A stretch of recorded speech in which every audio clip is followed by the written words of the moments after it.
Right, here we go.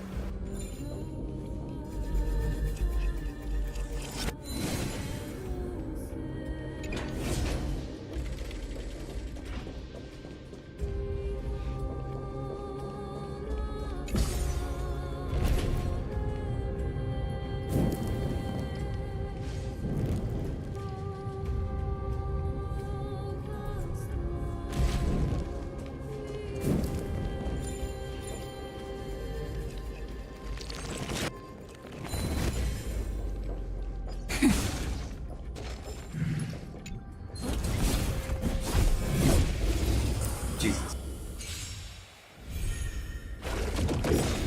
Night falls. Good night. Flowers bloom for tomorrow. Till we meet again. Stars shine for the heroes. Time to cleanse the filthy. Everything in this world is bleeding. Fighting the west wind. Away we go!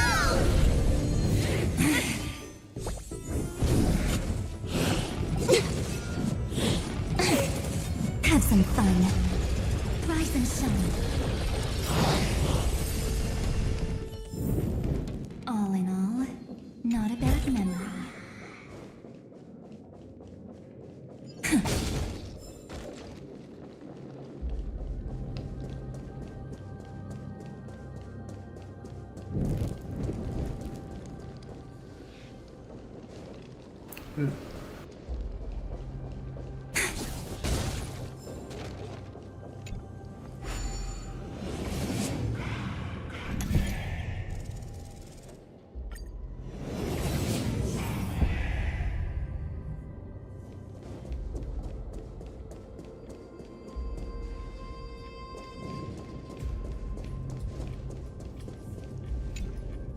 Just shout for me when you need my help!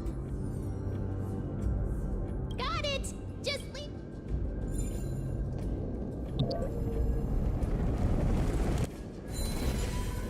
Mem did it. The pink squirrel is very smart. The miracle's range is limited. Please come a little closer.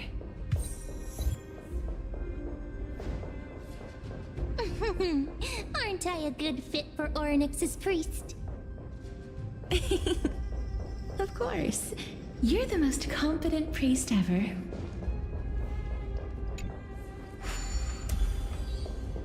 The alchemical matrix should be behind this door. Is that...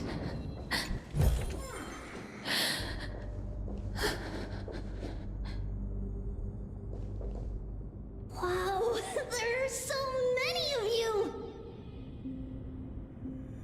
It's little Cass and little Grape. Oh, there's also little D and the big puppy! Trian? Aren't you...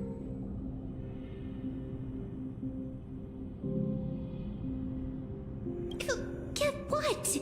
I'm getting even more confused.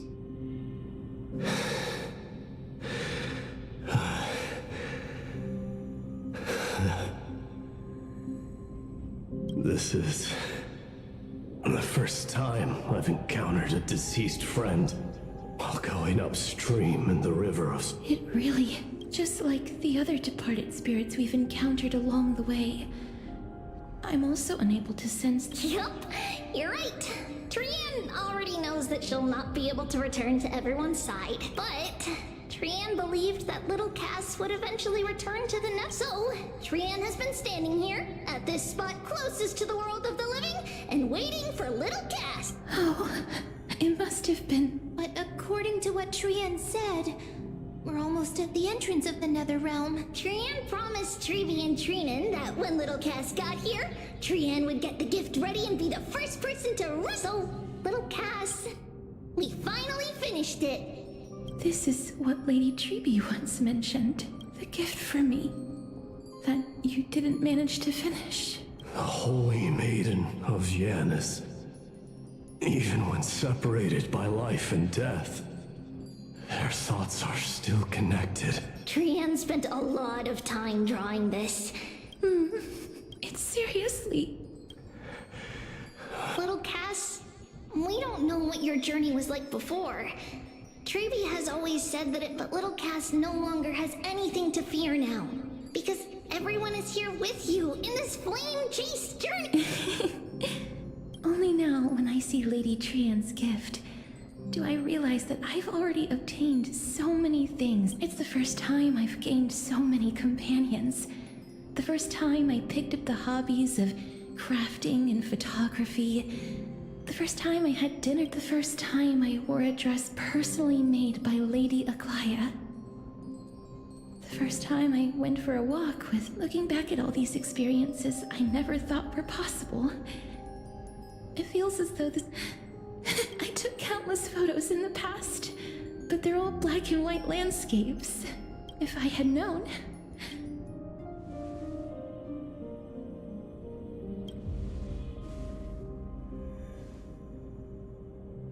Trian says yes!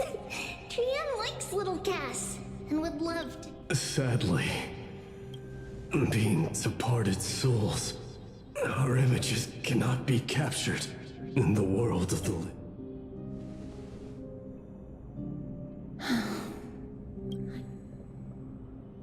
What? Are we seriously going to leave any room for regret?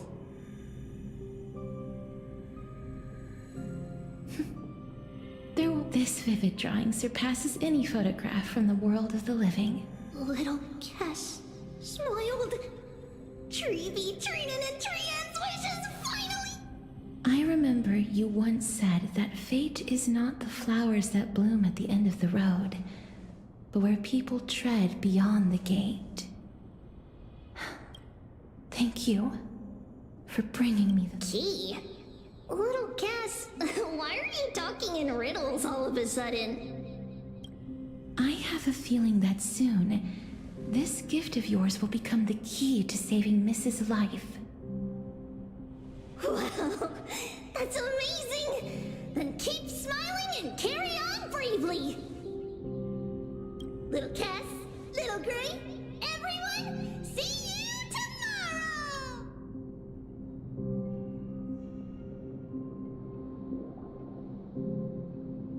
Lady Trian. The aura of this place. We have indeed reached the end of the stream of souls. If I go any further, I might lose myself. I must leave now, for the black tide still wreaks havoc in the realm of the living.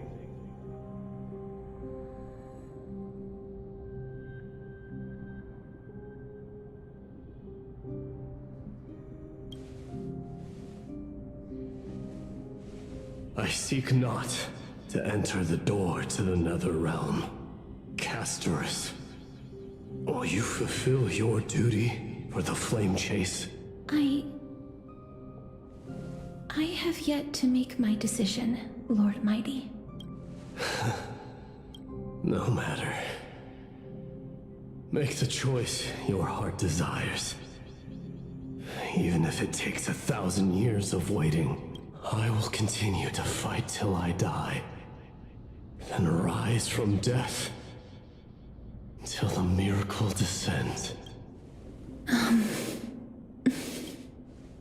There is one more thing you should know, Lord Mighty. What is it? Professor Anaxa may have deduced the principles behind the Era Nova. You and I may be reincarnated as strife and death in the next cycle, becoming calamities wreaking havoc upon the world. I see.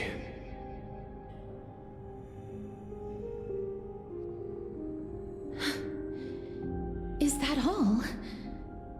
Are you going to accept such a fate without complaints?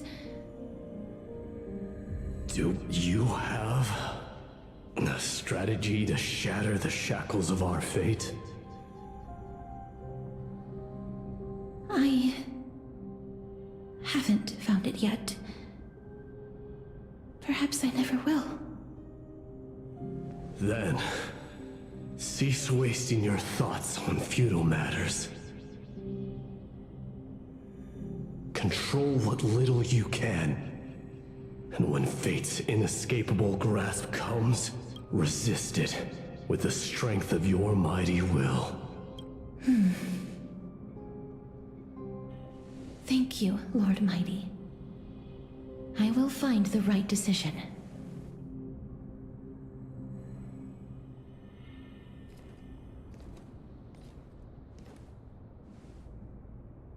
In the name of strife, may you meet a fitting end. This must be the alchemical matrix the spirit mentioned. Let's see. We need to insert Aquila's sky, Georios' earth, Kephali's fire, Fagusa's ocean, and Nestia's love. It seems our sweet Princess Homebody has made up her mind. In that case, seamstress, I suppose I no longer need to deliver your message. My time is rather precious after all. Whether you wish to break free from death or not, please, follow your heart. By the promise you once made, I ask that you fulfill your duty one final time. Castorus, please, live as a human, and die as one. According to that alchemist, the final piece is supposed to be me. However, he is not privy to the past, and therefore cannot see the full picture. The past? I saw the twins of death in Kephali's memory, and now I am certain that I was one of them. The trial of the Hand of Shadow demanded taking the life of your family. I died during that trial, falling before the gate to the new world. And my sister, whom I never met, became the Titan Thanatos of this cycle. She was consumed with regret over my death, so she used the Titan's authority to reforge my soul. Yet, it also means she has never revealed herself to anyone, hidden away from the entire world. That's because the Titan she became already fell at the start of everything. They died for me, and now lie in slumber in the River of Souls. You mean Pollux? That's right. The River of Souls is no material river. It cannot be blocked by ordinary means. Only a divine corpse can prevent the dead from reaching the next world. And that's why we have to awaken Pollux from death before we can retrieve the core flame of death. We have to reforge its body with the power of alchemy. But Cass, if that alchemist speaks the truth, does that mean you're also part of the dragon body? According to those departed spirits, I was indeed born as the dragon's twin. But before we talk about that, have you heard the sighs?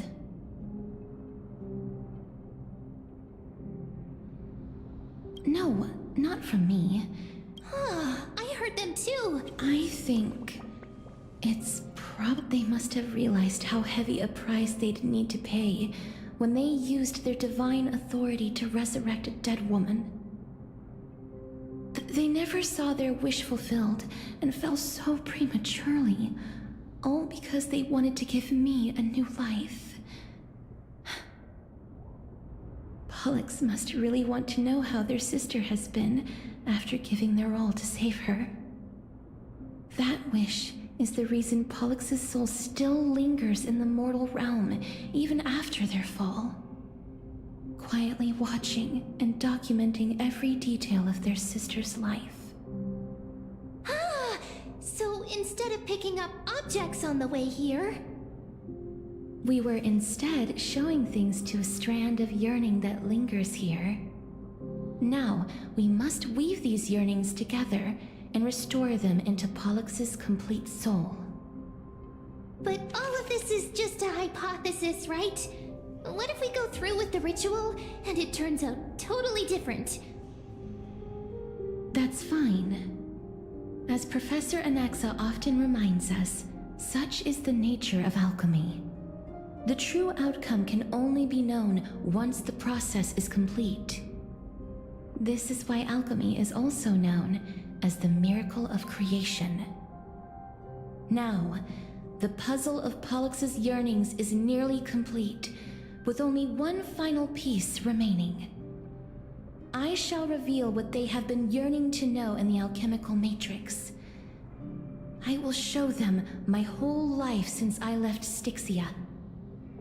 Lady Trian has already drawn a picture of my entire life, and it is now in my hands.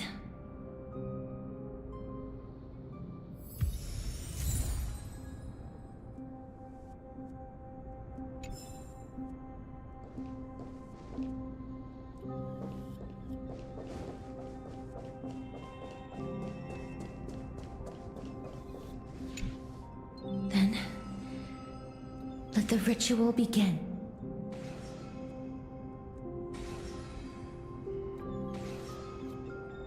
And now, the objective is complete.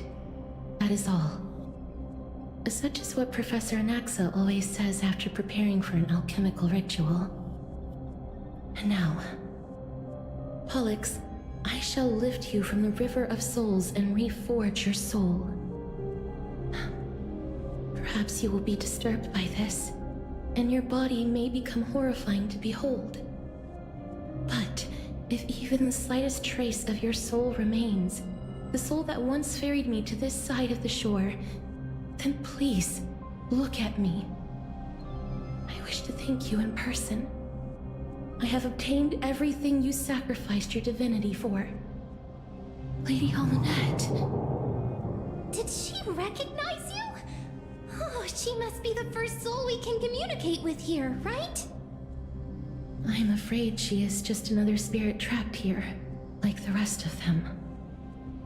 The only difference is that I was there when she died. Please, go on. I'm listening. Are you about to tell the story of Styxia? Yes. You're just as smart as I imagined, but... never mind. Now's not the time. There's no need to worry, Elder. Take a look around you. You're already at the resting place of the dead. The world of the dead. But how? I understand that you chose to remain silent about the story to protect Castorus, the girl who coexists with death. But you no longer need to hide that story. I can assure you that you have protected that girl's life well. Oh.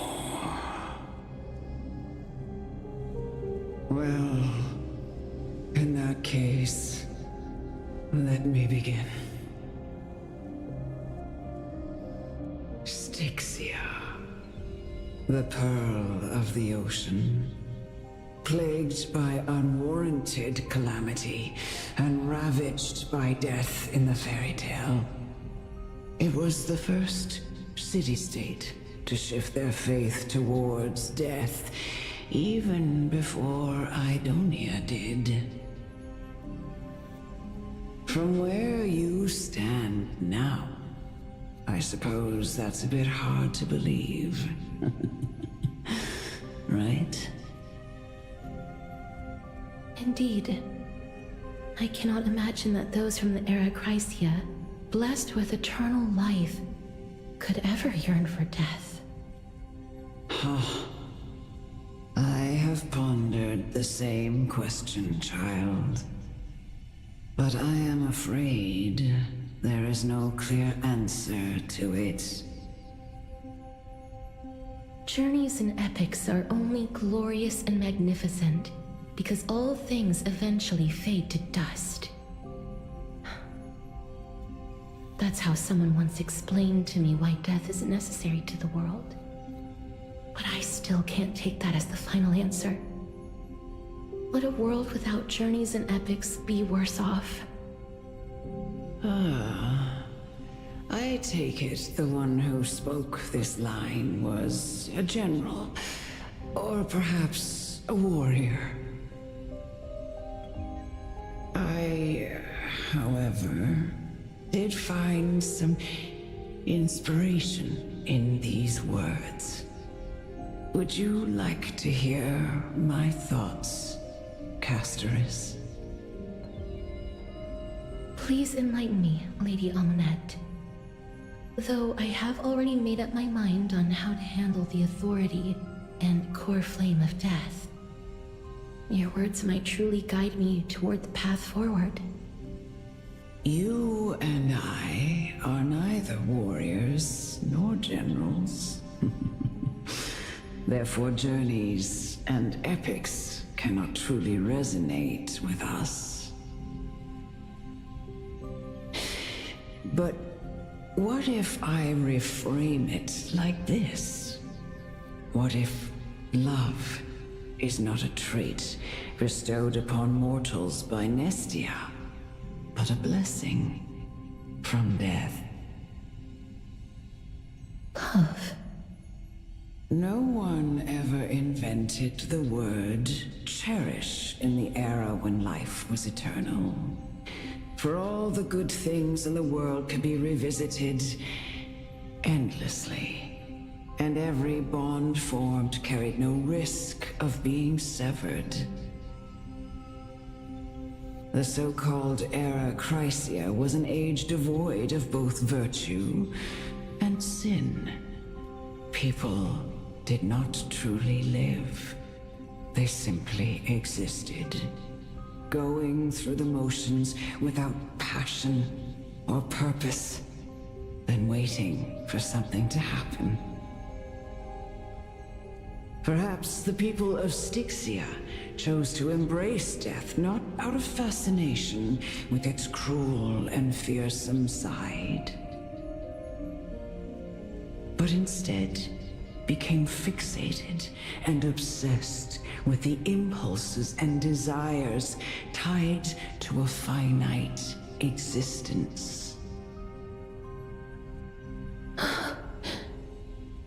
Therefore, death is not a thing of fear and desperation, but...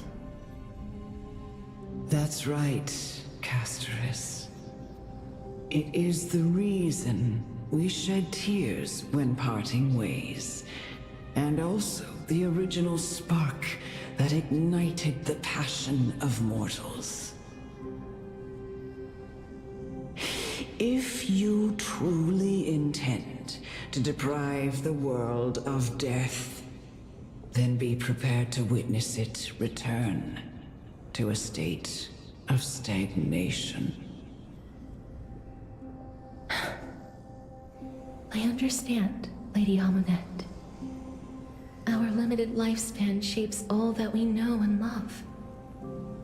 Not even the Death Titan has the right to take that away from humankind again. Nestia's love was the chrysalis of Gold's first blessing, but it most likely wasn't understood by mankind. We only learned to interpret this wonderful gift after Thanatos' arrival. If the world was bereft of death, then the Queen of Styxia wouldn't have played midwife in delivering me into this world. You wouldn't have welcomed me into Idonia, and Aglaya would never have invited me to join the Flame Chase journey. None of these stories would ever have happened. And I would never have lived, let alone found happiness. Thank you, Mother. I will use all the love I've experienced in this long life to complete the final miracle. My teacher, Anaxagoras, grant me the wisdom of all things. I call upon thee, the stripped dead dragon's corpse.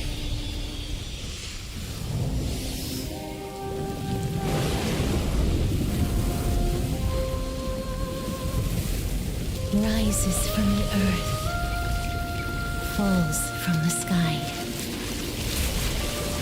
As above, so below. This is the greatest power of all powers. Unstoppable in this world.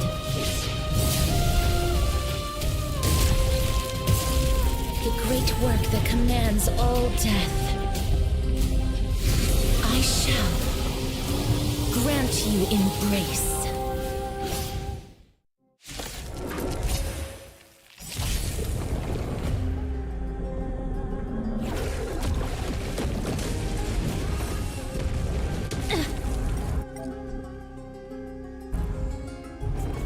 Get it together. Is the girl who once saved my life truly gone? Or will you show yourself again, once we eradicate this hatred in the light? Just a small prelude. Don't worry. Night falls. Good night.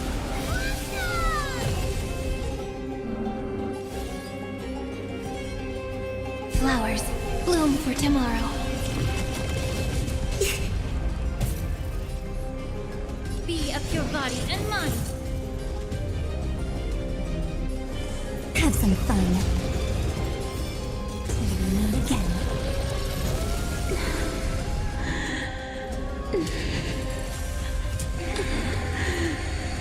And I know you're anxious. Shh, Closely. don't be afraid. Stars, shine for the heroes. May the Faust stand time to cleanse the filth. Stop messing around. Again. Rise and shine. There's no more need to weep in grief. I It's my will turn. grant you peace. Allow me to resist. Truth for everything in this world. Yes, it's me. I'm back. Underestimating us will cost you. Delivering warmth. It's like the west wind. Away we go!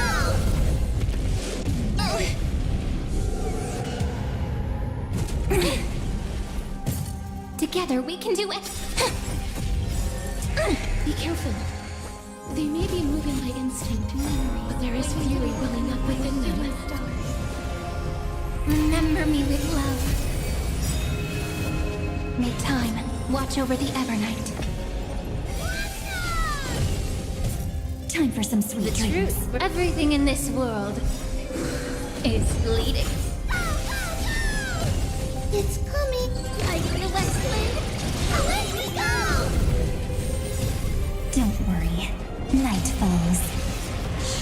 Good night.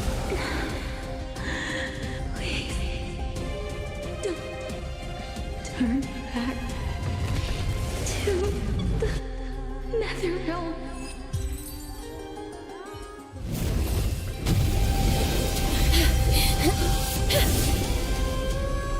Oh, death. Sleep in peace.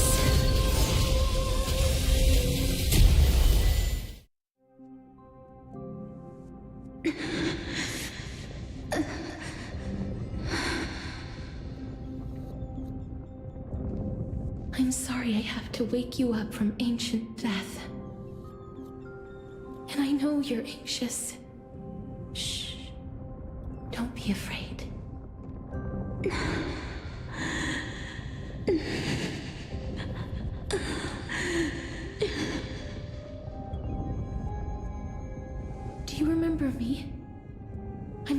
once carried across the Sea of Souls. I'm sorry I wasn't able to remember you, but with the help of many people, I was finally able to pick up these broken fragments of my past. I'm back, Pollux.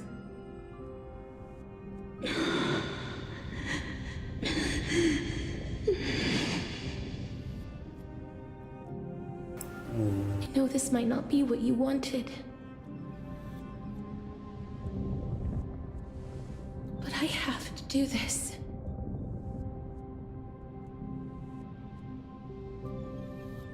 So please, carry me across the Sea of Souls again and return me to the Netherrealm, just like you did in the past.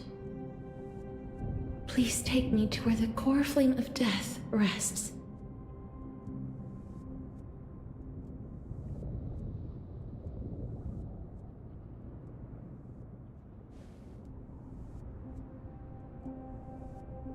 I'll be going now.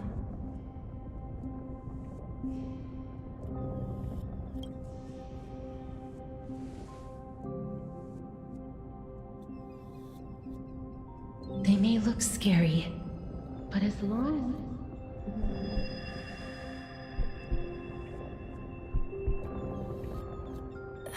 What's happening?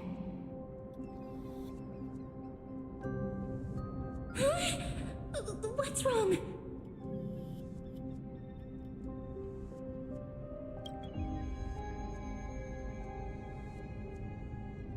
Are you... What's wrong with her? Her time is almost up. If I don't go now, I'm afraid her soul will return to Thanatos' embrace before me. What? Oh no! Is there anything we can do? Don't worry. I promised I would ask Thanatos for the Trailblazers' right to roam the Earth again. Mem, stay here and keep a close watch until I return, all right?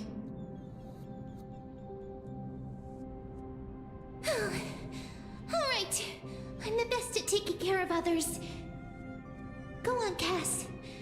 Make sure not to leave yourself with any regrets.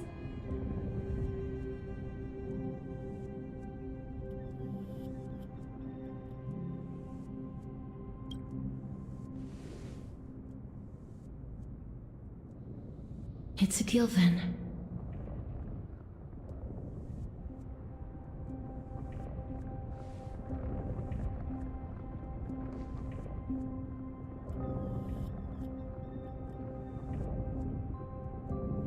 Please.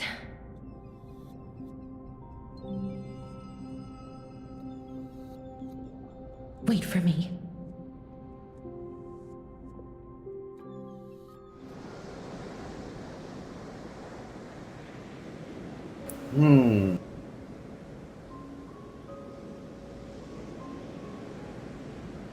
After all that, you still ended up back here.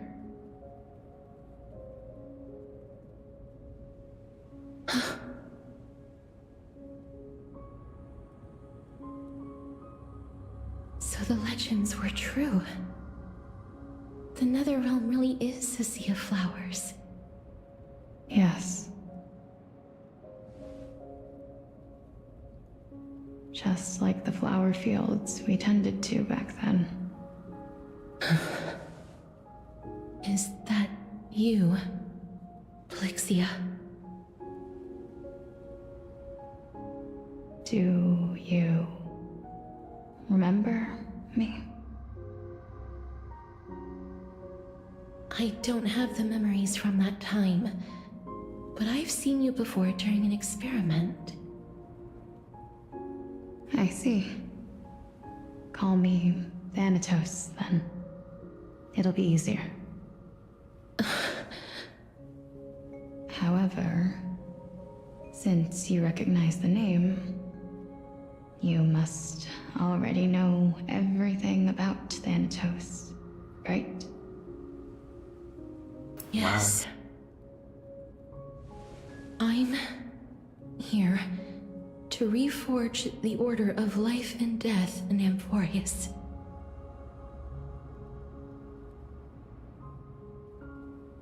You know, my sister was a sympathetic, but rather sensitive person.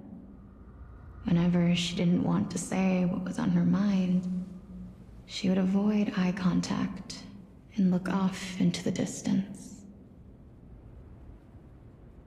Just like what you are doing now. Can you tell me about the last Era Nova? What did you do, Polixia?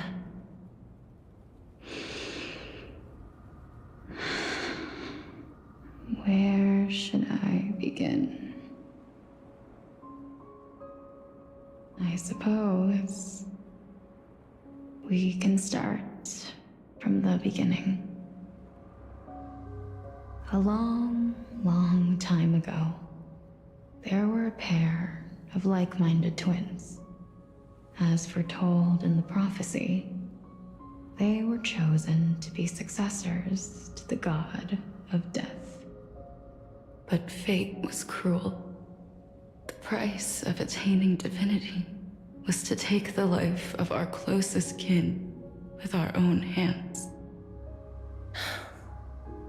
That trial was indeed recorded in that memory. Then you should already know that my sister voluntarily gave up her own life so that I could ascend as the demigod of death. But I couldn't accept that. Why did we have to kill each other for a future she'd never see herself? That's not fair. So, while weaving the laws of the new world, I shattered the forbidden bottom line for life and death. I reshaped my sister's soul and took the form of the great dragon Pollux to carry her up the River of Souls and back into the mortal realm. But our fates were already decided and manifested in unexpected ways in response to my futile actions. Aging is an unbreakable law of nature laid upon humankind, created at the same time as death. When the living die, their souls will meet Thanatos, who would determine where every soul goes. If the Reaper raises their left hand, the soul is granted death and allowed to enter the Netherrealm to await reincarnation. If they raise their right hand, the soul is rejected by the Netherrealm and returned to the mortal realm to continue walking the earth. That's why the Hand of Shadow can only lay down judgment and not embrace another being. Yes. Death was originally a pair of hands, but they were split in twain when we reached the mortal realm, never to touch each other ever again. The half of Thanatos that represents life, the undying human who grants death, that was the curse I forced upon you. Then, what about you? As the half of Thanatos representing death, I shoulder the fate of defying death. I died the moment I entered the world of the living. From then on, my Titan also no longer existed in this world. The cycle of life and death stopped. Souls were denied their audience with death and were left stranded within an ever-rising river of the dead. What irony. My selfish desire to save your life gave you and the world a fate far worse than death instead. Then, what was left of my reason was left behind in the Netherrealm, where I've been taking care of these flowers day after day, until there is now a sea of them.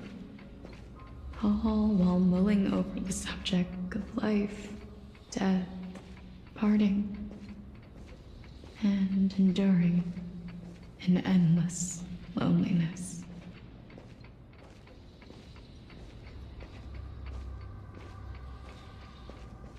Fate is absurd indeed. Our lives were a mirrored image of one another, like a pair of hands. Even so, we arrived at the same destination. We walked different paths, yet experienced the same pain. I had hoped that maybe you would at least have a good life in this cycle. I'm sorry. I lived my life well. It didn't go to waste. As far as I'm concerned, you did nothing wrong. Even though I forced the authority of granting death to humanity upon you, a total stranger. Too many responsibilities were forced upon me in the course of this long journey. I was once lost, even upset.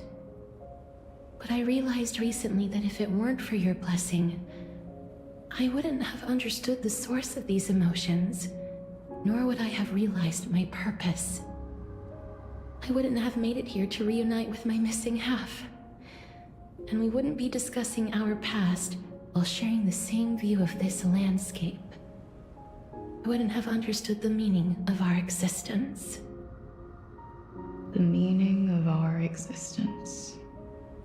This sea of flowers blooms on dead land, because we sowed it with the seeds of our separation and watered it with our tears of loneliness. Yes, the only thing death is allowed to create are flowers that bloom from blood and tears. That's why Thanatos cannot create living beings at will, nor can the hand of shadow determine a person's remaining days. Because the life and death of mortals should never be dictated by another's will. Are you saying there's no point in Thanatos' existence? No. No single being can bear the scales of life and death on their own, not even a god. Life and death weigh equally heavy. We both know that now, don't we? You, too, must have had a difficult life. We've taken quite the ridiculous journey together, haven't we? I had a feeling, even back then, that we would meet again one day. Not to embrace one another after a long separation, but to come in search of retribution. Tell me the answer that's already been written, and let us draw this seemingly endless fate. It's been far too long. I've waited here for centuries, watching day after day as desperate spirits are denied by this lonely wasteland. I always hoped I would see you among them, but I was also afraid of seeing you. I didn't know how I could possibly face you again. But more than anything, I was afraid that you might have forgotten all about me. I know. But don't you see, Polixia? I made it back anyway. You don't have to shoulder death's authority on your own anymore. It was always meant to be held in two hands anyway. So, let's give our core flame to her and have her take it back to the mortal realm. Give humanity back their cycle of life and death. Our responsibility as Thanatos was never about picking out favorite souls. We were only meant to watch over life. Let's tend the field together and create a warm sea of flowers for all the souls to come.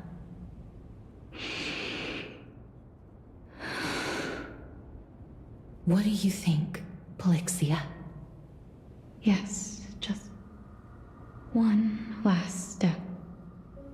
You shall wither, and through that, the dead will sprout again from the remains, and be reborn with the dead flame. As foretold by the prophecy, Thanatos' authority is only destined for only one person to wield.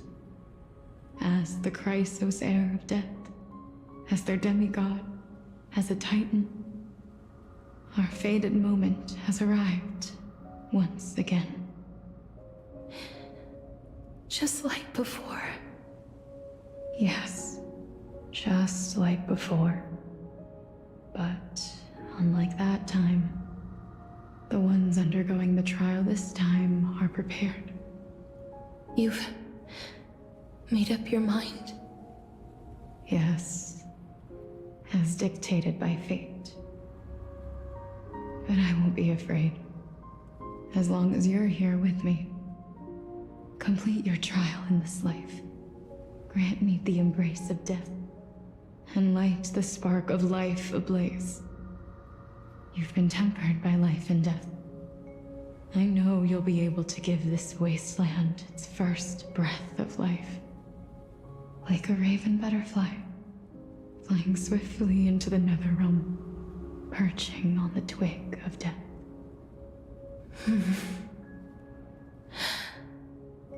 I will.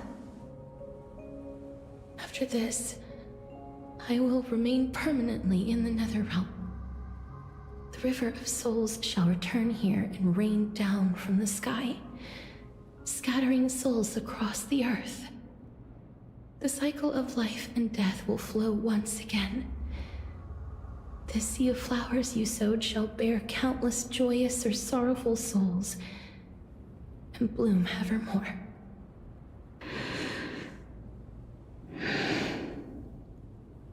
Thank you. Just one last thing. Can you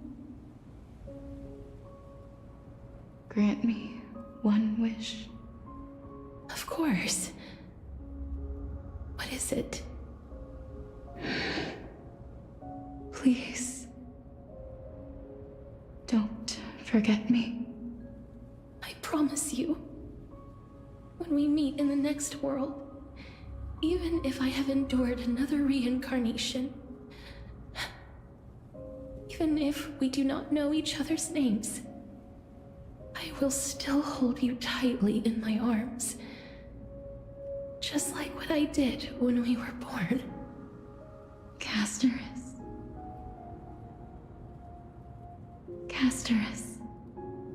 you're as beautiful as a fleeting butterfly.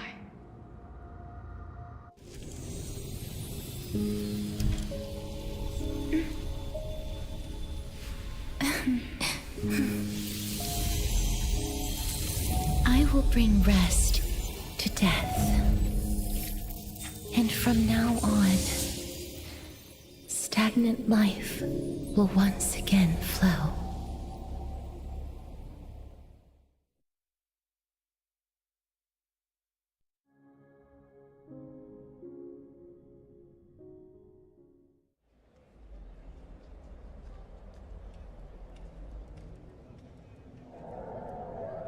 Time flies. In the blink of an eye, the 15th entry hour is already at hand. When this farce is over, your soul will be placed on the scales of life and death. Are you ready? No need to ask so many times. Of course I am. Then why do you drag your feet? Is your fear of crowds holding you back again?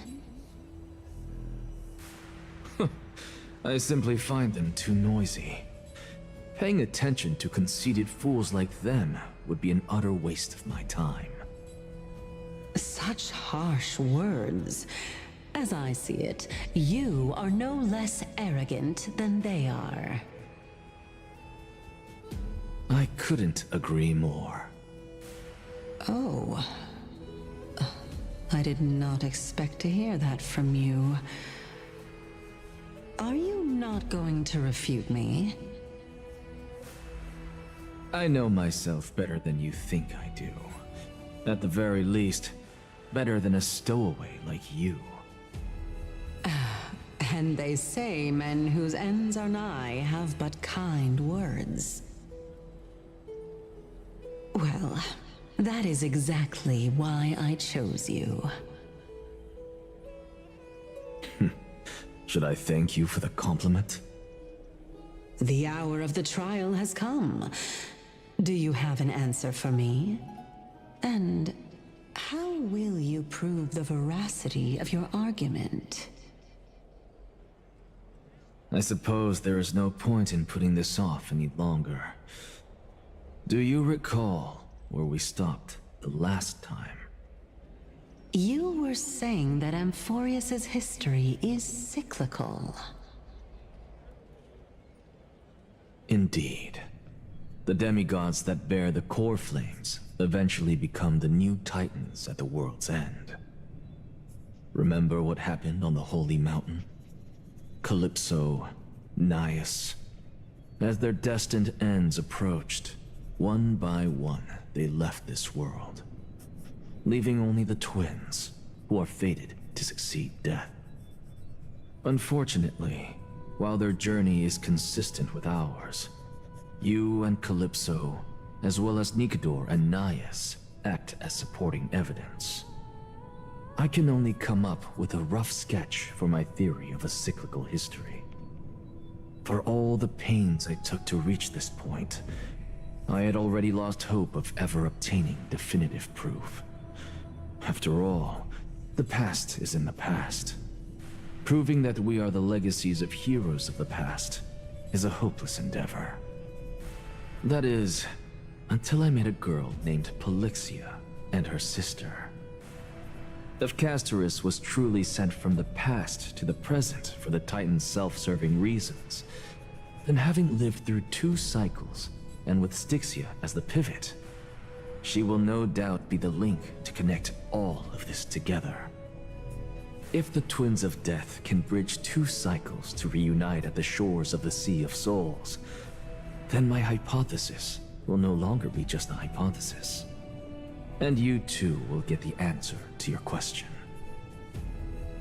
Well, that is all well and good, but how can you be so sure? If there is even the slightest error in your hypothesis, the girl will be shattered. It matters not. The most important quality a scholar must possess is foolhardiness. If you are overly cautious, then you'll never have the gumption to make the first step, and change will never come. Besides, I, Anaxagoras, am destined to overturn this farcical world. Come, let us go and teach those pathetic worms one final lesson.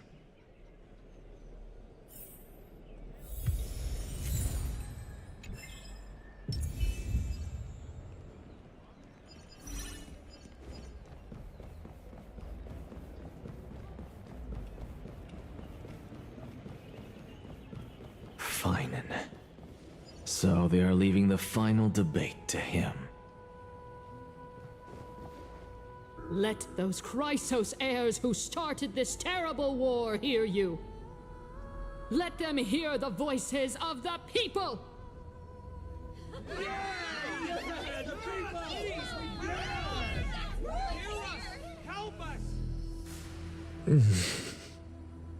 As always, that woman knows how to stir up a crowd. Professor Anaxa, I thought you'd pass on this. Everyone must cast their vote, or this assembly would serve no purpose. Prof, do you truly think it's wise to entrust the fate of the world to an assembly like this? Akama has stood strong under this system for 1,000 years. It stands to reason that there is purpose in its existence. But that is not what you're asking, is it?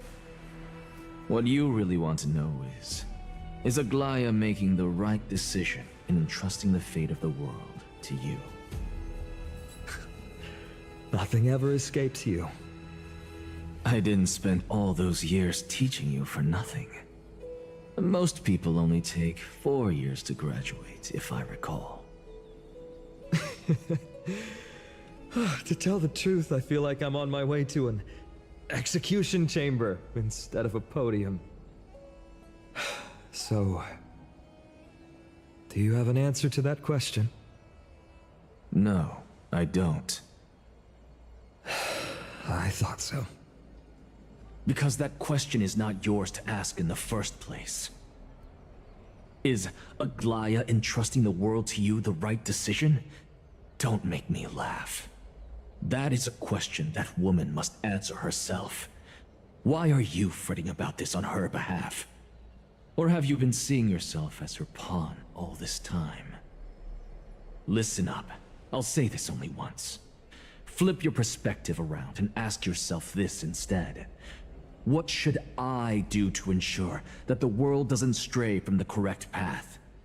That is what you should be thinking about. You still have time, so give it some thought.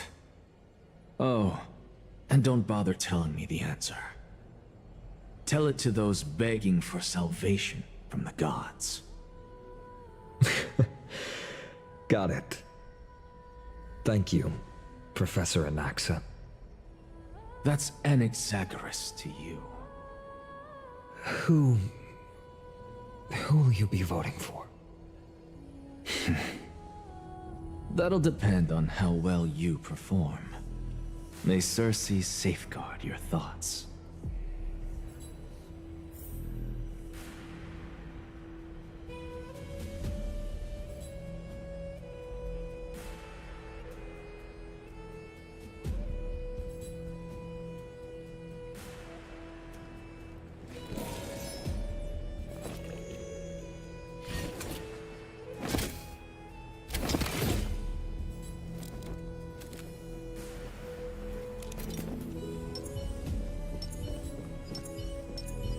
Lord Anaxa, you're finally here. The last speaker for the assembly will be taking the stage. Lady Kindness has reserved a special... All right. This... I actually don't necessarily mind things remaining the way they are. I'll just say it. I'm a little nervous. Thank you. Elders and citizens, silence, if you please. As the Theoros, I present to you Phinin of Ides Elysiae, virtuous citizen of Akima, and the last speaker of the assembly. Much obliged, Lord Lycus. I remember him. He's the penniless lad working for Aglaya. Where's Lady Goldweaver? Why is she sending this guy to give the last speech? Is this really the end of the Flame Chase journey? Can this dude really face down kindness? I actually don't necessarily mind things remaining the way they are. I'll just say it. By Kefali above, dear citizens of Akima, as you look upon me, so too do I see you. I see your fear and misgivings, your apprehension about the discord between the Chrysos heirs and the Council of Elders, and your uneasiness about the future of the Holy City. Yet, before you contemplate something as grand as the fate of the world, I ask that you look closer. Look beyond the horizon illuminated by Kefali, at the crisis threatening to overwhelm us. What? Ides Elysiae, my beloved hometown, is a village forgotten by time. It is a place with the most invigorating breeze and wheat fields that spread all the way to the sea. I once thought that there I would enjoy a lifetime of peace and quiet with my friends and family. How I wish I could invite all of you to that paradise, far from the noise and chatter of the world. Alas, I can't. Because she, and all that she nurtured, all that I loved, they have long been devoured by the black tide. My beloved home is no more.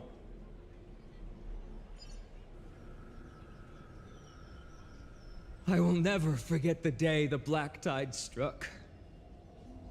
My father, Hieronymus, fought with a broken sword to his last breath to protect his child. My mother, Aldada, she was ripped apart by monsters. Also, I might live to stand before you here and now. Galba, he was a hunter. But in the end, those arms that once drew a bow instead embraced Piso, his beloved son, as they both breathed their last. Pythias, the teacher, risked her life to save her students, but a burning beam fell on her, crushing her. And what of Livia, her daughter? Did she make it out alive? No, she didn't. Livia, Piso, and so many other children. My childhood friends. They were all swallowed by the black tide and turned into monsters. They kept saying the same thing over and over. Even up until the final moment, I finally steeled my heart and granted them eternal peace with my sword. Why, Finan? Aren't we the best of friends?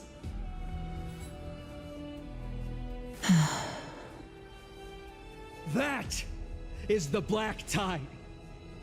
A looming threat that can bring Akuma to its knees any time.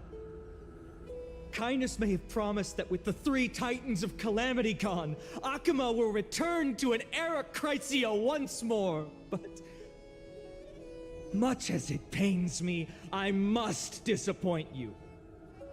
While the demigod of strife has done everything in his power to hold them back, they are still coming.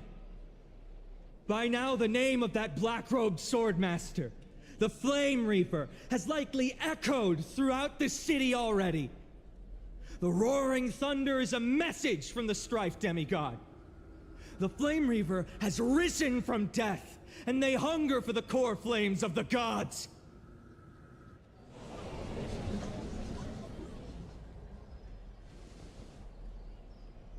Lies!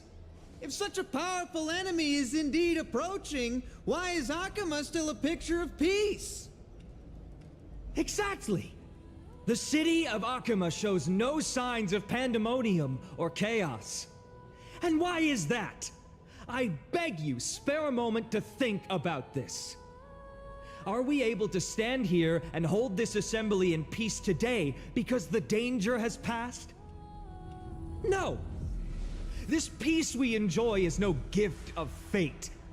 We are able to stand here today only because the Chrysos heirs have stepped up and shielded Akuma from calamity. With her golden threads, Aglaya has preserved and continues to preserve these idyllic days that all of you hold dear. The Council of Elders claims that Aglaya will one day forsake the people because her divinity is eroding her body and soul. But ask yourselves this. Rather than offering her aid and support, why do they choose to watch and push Akuma away from the Flame Chase journey? The answer that no one can bring themselves to speak of. A truth stained in blood and buried in greed, fear, and vanity. Allow me to lay it bare before you. It is because the Council of Elders, which bears Akuma's history and honor, along with this citizens' assembly we once took so much pride in, are now infested with vermin.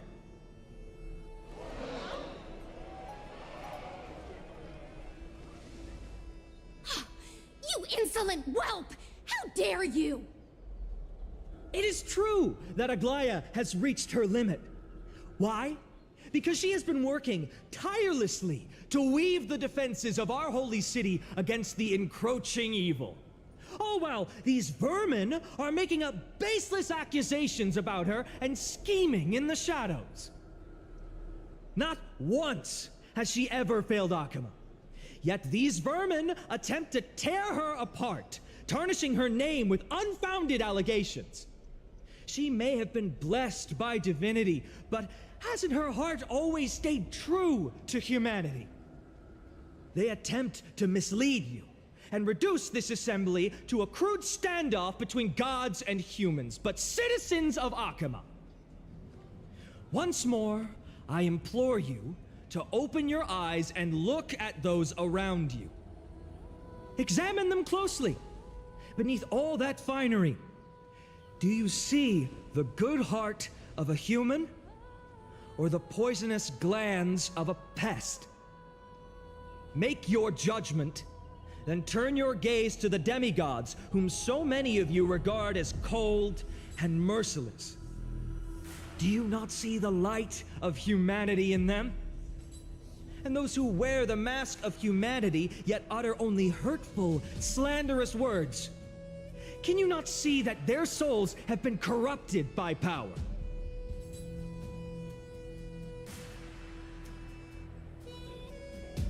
Yet, no matter what your answer is, and no matter who your vote goes to, rest assured that you have nothing to fear. For Aglaya, Trivios, and I will remain your faithful guardians and pledge our lives to upholding your decision. And this vow will stay true until the end of our days, where it will be passed on to future flame chasers. A steadfast and unwavering promise that shall endure through the ages. Absolutely right. This race of heirs have only our best interests in mind. I still don't understand. We never believe our peace have to end. So,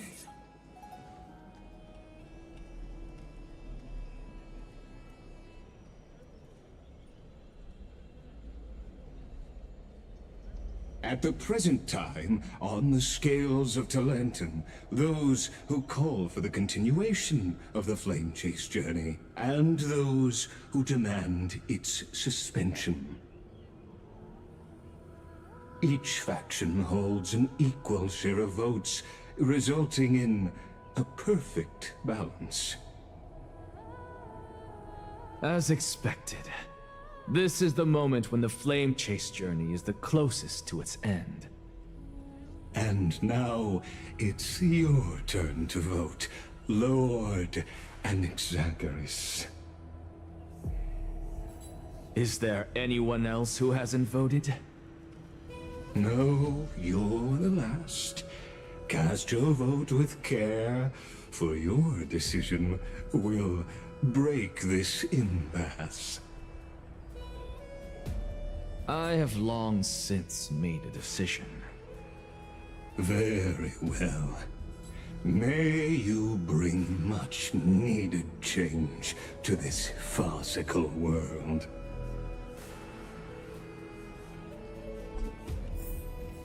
Oh, the last vote. Always the performer.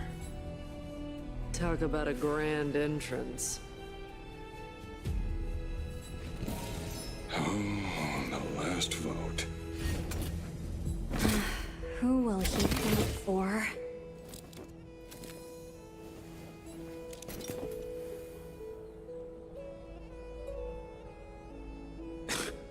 Always the performer. Talk about a grand entrance. Oh, the last vote. Who will he vote for? Talk about a grand entrance.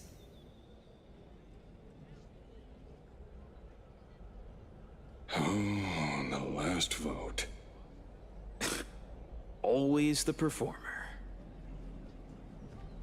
Talk about a grand entrance. Oh, on the last vote. Who will he vote for?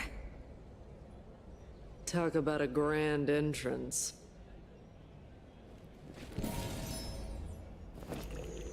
Oh, on the last vote.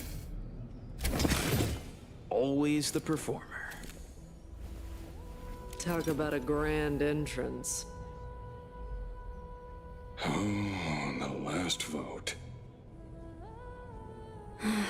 Who will he vote for? Talk about a grand entrance. All things are connected by origin and are made of the same essence. Always the performer. Talk about a grand entrance. Oh, on the last vote. Who will he vote for?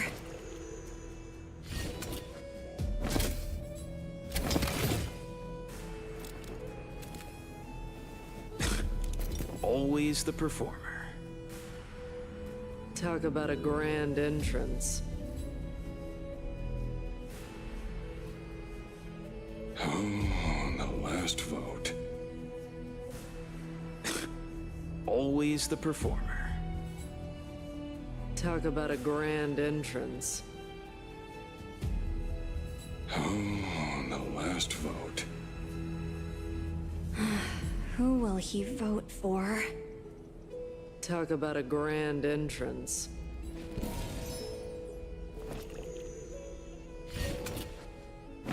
Oh, on the last vote. Always the performer. Talk about a grand entrance. Oh, on the last vote. Who will he vote for? Talk about a grand entrance.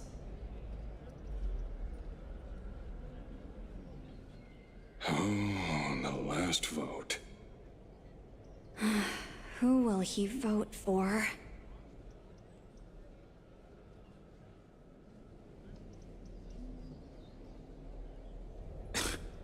Always the performer. Talk about a grand entrance. Oh, on the last vote. Who will he vote for?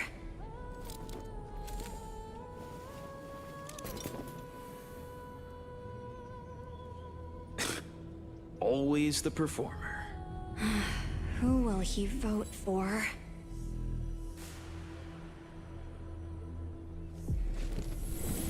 All things are connected by origin Always the performer. and are made of the Who same will essence. he vote for?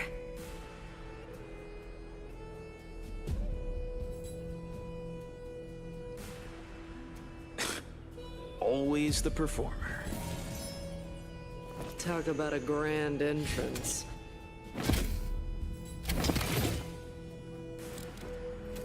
Oh, on the last vote. Always the performer. Talk about a grand entrance. Oh, on the last vote. Who will he vote for? Talk about a grand entrance. All things are connected by origin and are made of the same essence. Oh, on the last vote. Always the performer. Talk about a grand entrance. Oh, on the last vote. Who will he vote for? Talk about a grand entrance.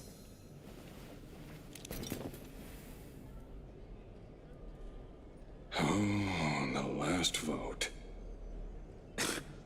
Always the performer. Talk about a grand entrance. Oh, on the last vote.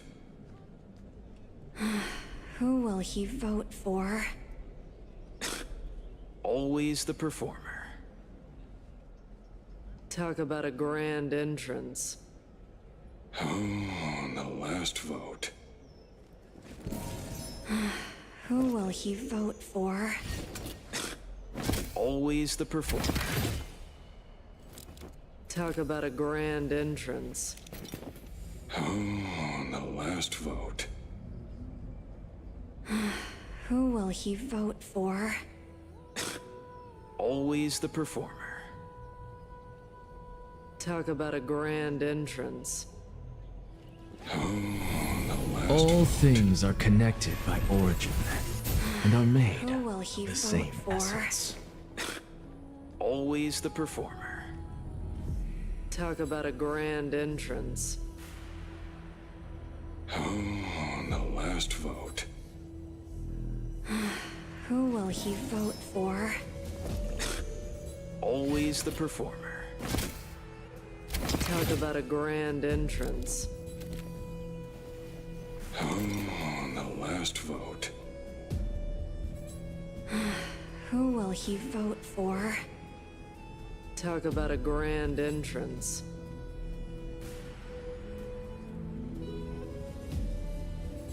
Oh, the last vote. Always the performer. Talk about a grand entrance. Oh, the last vote. Who will he vote for? Talk about a grand entrance.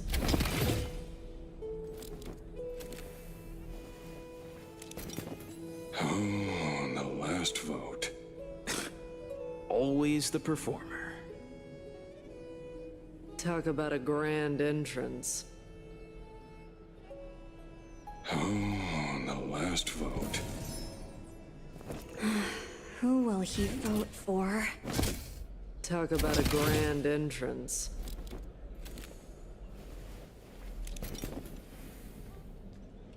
Oh, the last vote. Always the performer. Talk about a grand entrance. Oh, the last vote. Who will he vote for?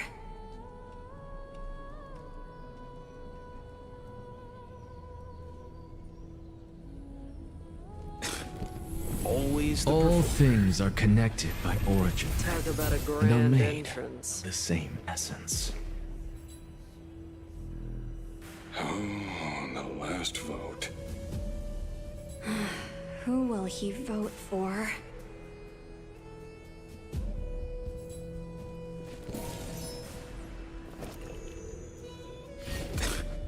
Always the performer.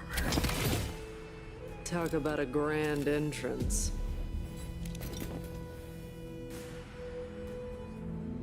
Oh, the last vote. Who will he vote for?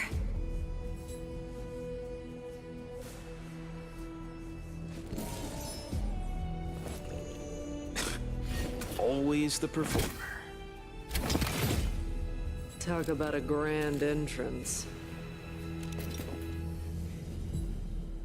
Oh, the last vote. Who will he vote for?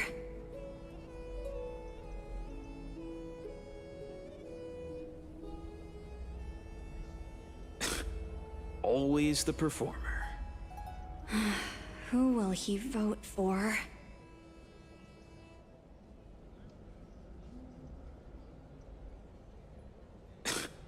Always the performer.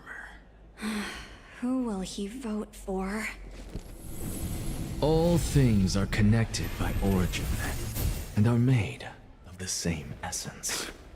Always the performer. Who will he vote for?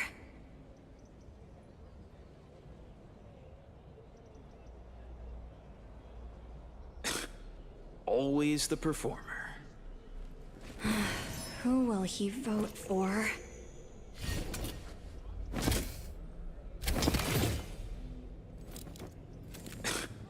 Always the performer. Who will he vote for?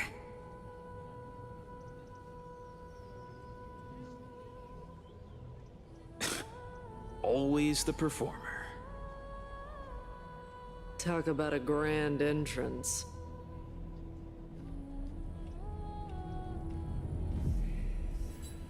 Oh, the last vote. Always the performer. Talk about a grand entrance. Oh, the last vote. Who will he vote for? Talk about a grand entrance.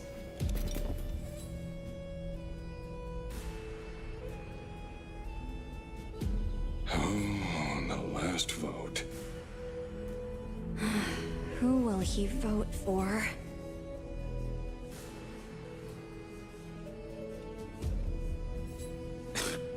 Always the performer.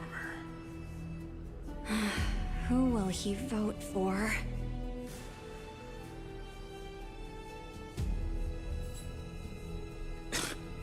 Always the performer.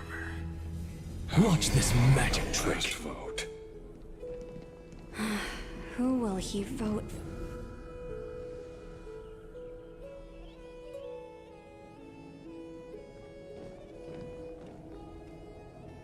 You've done well, Finan. Given the circumstances, delivering a rousing speech to stir up emotions was a prudent move.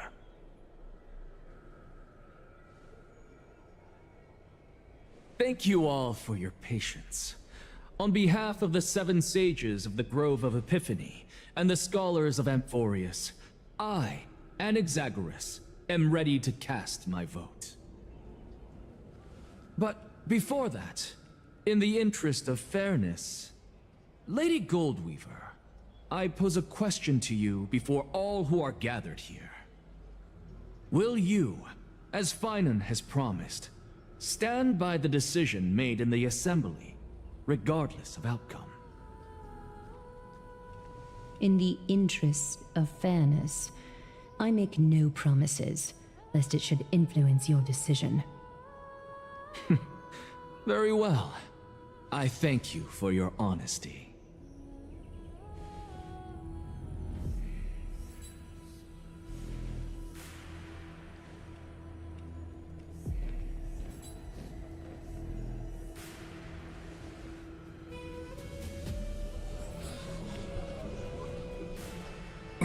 What's he doing?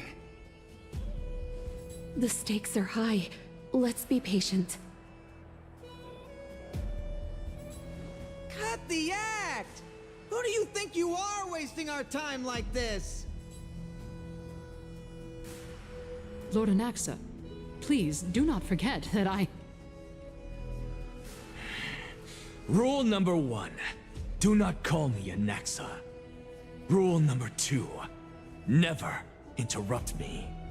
Silence is golden.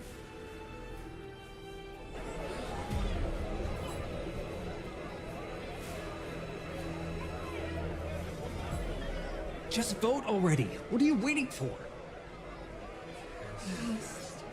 Your vote. Cast your vote. Cast your vote.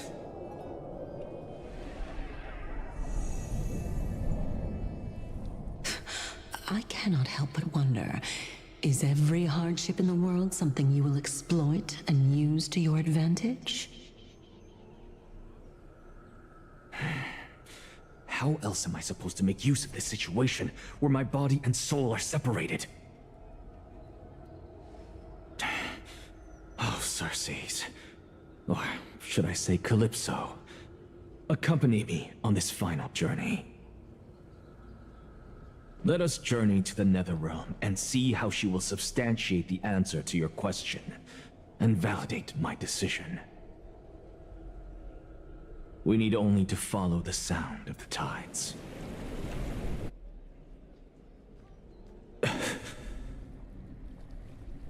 You are... Well done, child. Just as I foresaw, you have achieved great things. Teacher. What a twist of fate. A blasphemer raised in the doctrines of the Venerationists. It's like a foal kicking its mother in the belly after taking all her milk. I respect you immensely, sir, but...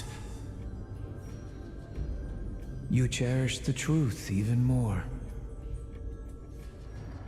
So, child, do not be troubled by the criticisms I have borne.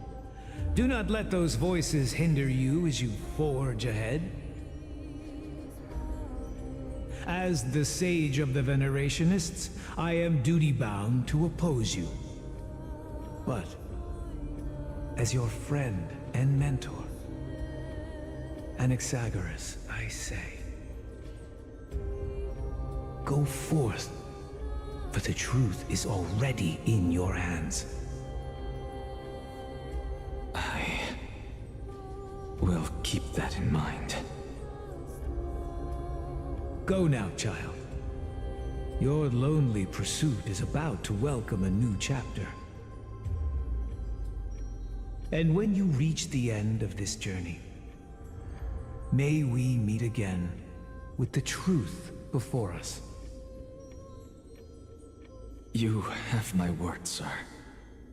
May Circes safeguard your thoughts. May Circe safeguard your thoughts.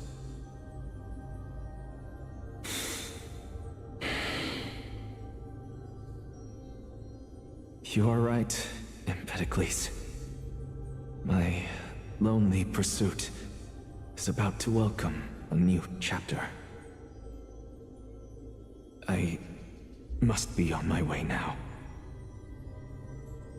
May we meet again with the truth before us, Empedocles. What are you waiting for? Just cast your vote. Silence! Silence, everyone! Behold, Circes, here at the center of the world, I shall write the final step of my proof. For this place is but one step away from the truth.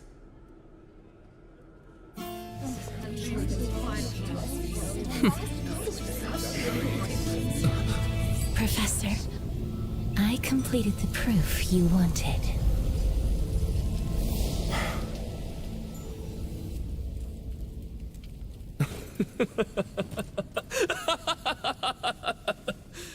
Thank you, Castorus. The answer is plain as day. My vote goes to the Flame Chase Journey and nothing else! I have deciphered the truth of this world!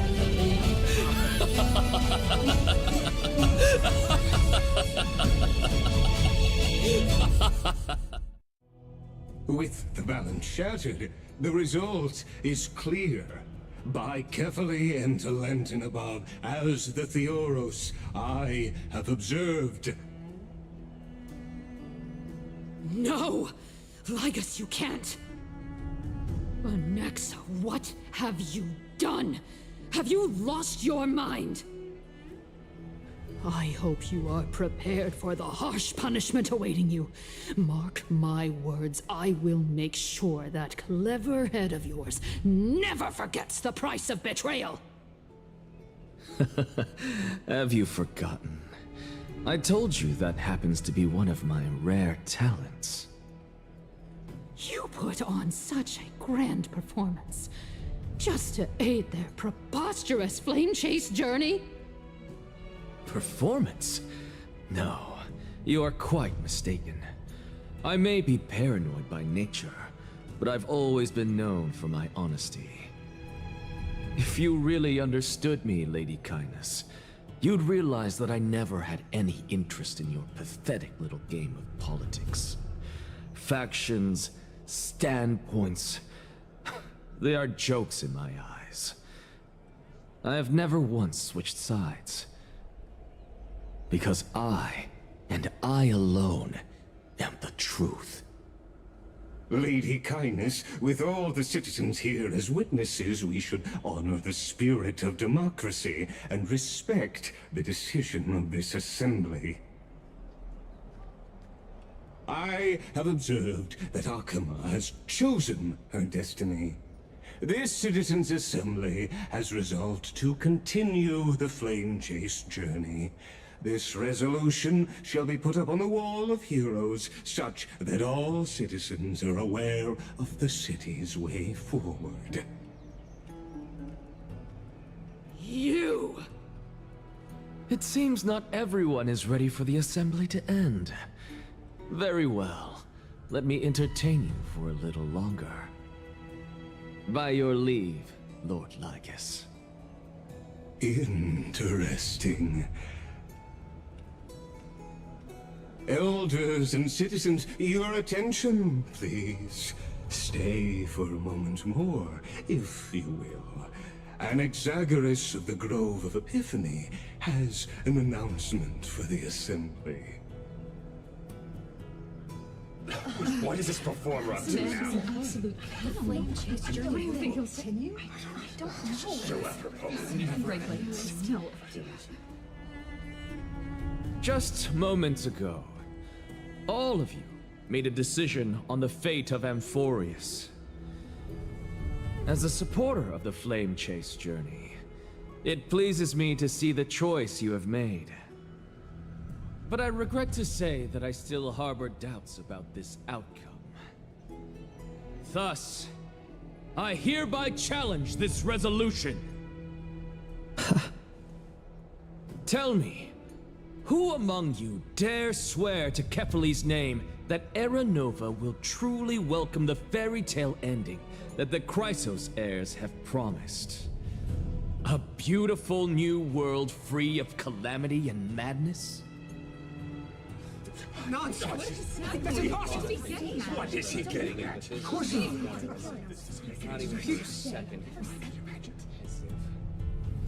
No one? Must I pick somebody to answer? Very well. You, the one acting so wise and profound, in front of all present here, do you dare swear that it will happen for sure? No? Fine. Next. You, the one with ignorance written all over your face. Yes, you. Do you dare swear by it in front of the Titan? What are you trying to do? Useless. Your turn, then. With that smug look of yours, you must be confident that the Flame Chase journey is the best course to take, right? Hey! Mind your tongue! So, no one? I see. In that case, Finan, answer me this. Your speech was filled with such passion just now. How confident, then, are you in making this promise? Professor, what are you doing? Let him continue with his performance.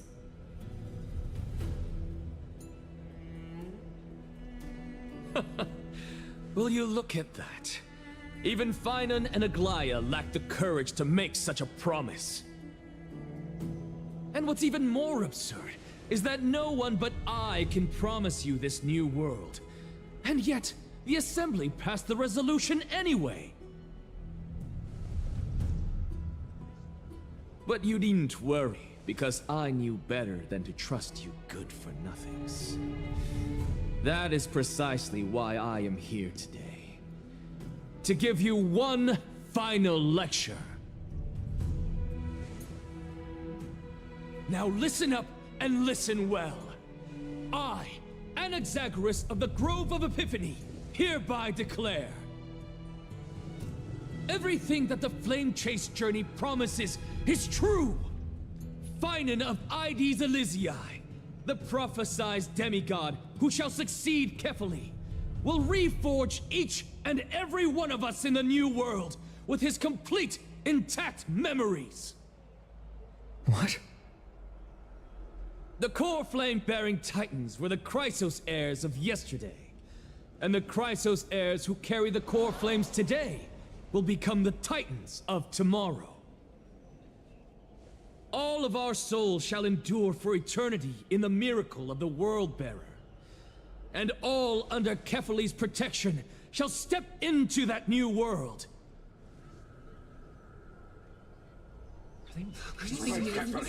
This is pure blasphemy! It's impossible. What? Are you saying that we must bow down to you and worship you, even in our next lives? Enough, you blasphemous imbecile! How dare you try to deceive us with all these lies and falsehoods? How can you prove? I told you, don't interrupt me. But since you've asked, I shall be kind and indulge you. My statements are based on my experiments on the divine body of Kefali themselves. You heard me correctly, everyone.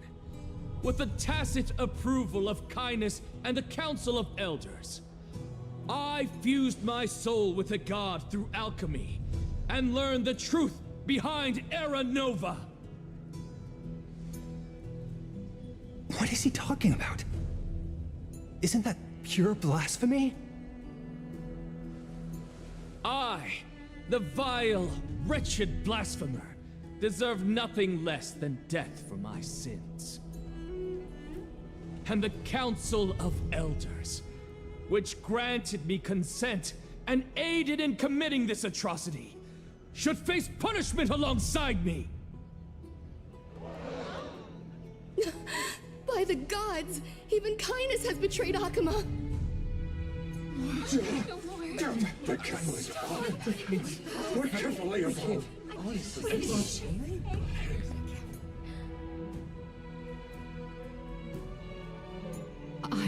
I had no knowledge of his transgressions. He did that on his own. The Council of Elders bears no responsibility for his actions. Lord Lygus, as the esteemed Theoros, are you going to simply stand by and allow the Council of Elders to be dragged through the mud? If the accusation is true, I will acknowledge it. If not, my conscience stands unburdened. Lady Kindness, the reputation of the Council of Elders was not built in a day, nor will it be shattered overnight. Repercussions await those who fool the people, and punishment must be meted out on those who abandon their vows. We should respect this beautiful city and her people. You... Lady Aglaya, the Gold Weaver, I humbly ask that you take on the responsibility of overseeing this judgment in the name of the fairness of Talantin and the justice of Kefali. Considering the circumstances, and in accordance with Akuma's codex as the only demigod among us, you shall rightfully wield this authority. The honor is mine to bear. How is this permitted? Somebody do something! This is how we're supposed to hold. Elders and citizens, silence, if you please. Anaxagoras of the Grove of Epiphany has made his statement clear. As per Akuma's codex, I request all present citizens to stand with me in exercising the right of judgment. First, Elder Kindness of Akuma and Lygus the Theoros stand accused of neglecting their duties and abusing the law, leading to the egregious blasphemy against a god. In the names of Talantin and Kefali, Akuma is to form a committee before the 7th action hour to conduct an investigation and disclose the findings to the public for subsequent judgment. Yes! That's what we deserve! Agreed! Curse you! Now, concerning Anaxagoras of the Grove of Epiphany, he has confessed to grave blasphemy against Kepali. In the names of Talantin and Kepali, the accused must be allowed to hear the people's voice prior to the execution, for a chance at a reduced sentence and possible pardon.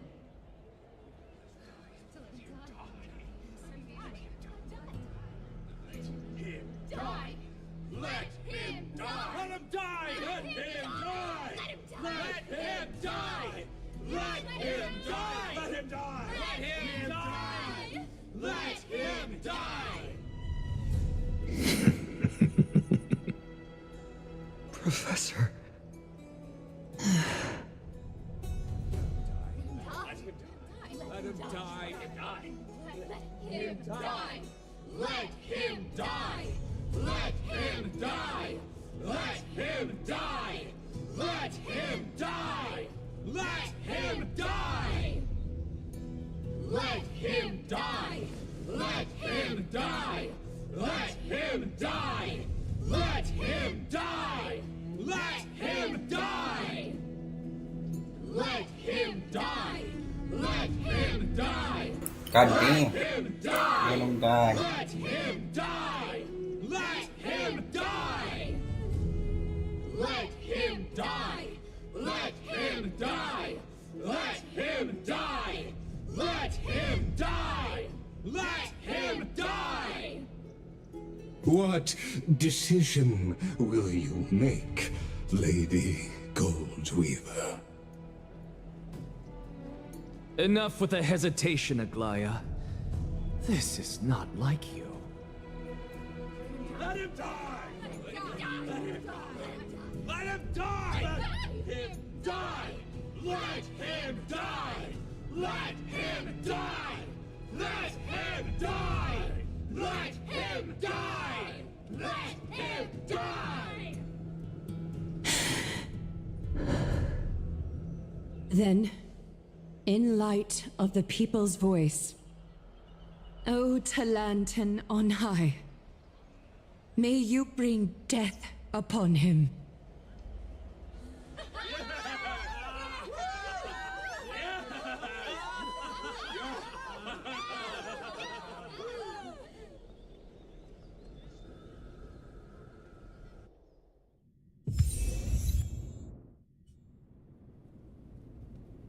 Okay.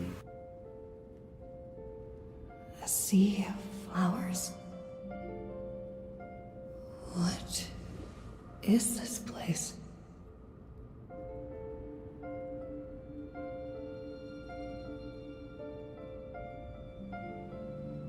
Allow me to reintroduce myself. I bore the name of Castrus while walking among the mortals. And now, I stand as the demigod of death, the living side of Thanatos. Welcome to my realm, where the west wind ends.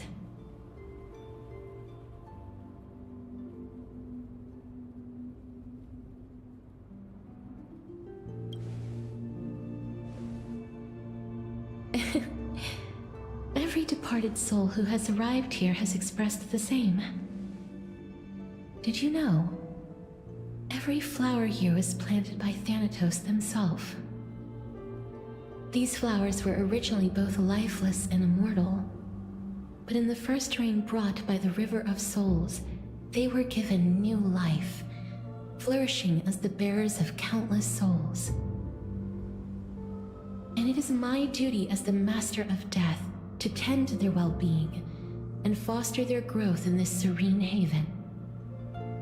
Similar to the structured cycle of life and death in the mortal world, these flowers too shall wither and fade, returning to the earth and then ascending to the sky with mist and tides. Eventually, they will descend to the mortal land as gentle rain.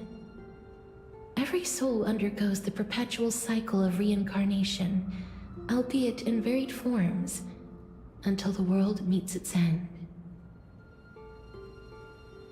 Yet, sadly, There's no time left for Amphoreus to wait for when the flowers bloom again. No, death is the power at my fingertips. It once led the souls of the deceased here, but I shall open the gate of the netherworld and return you to the realm of the living. In exchange, please, take the core flame of death with you and complete the flame chase journey. Do not let our work thus far be in vain.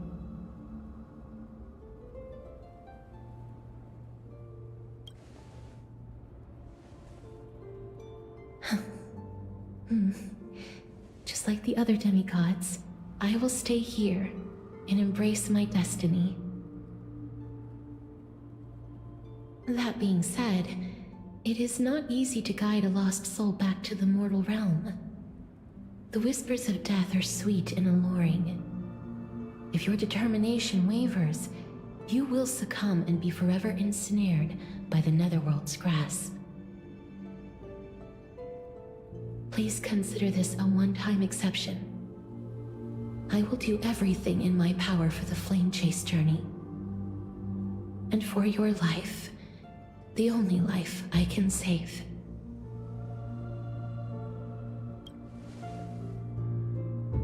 I am glad to hear that.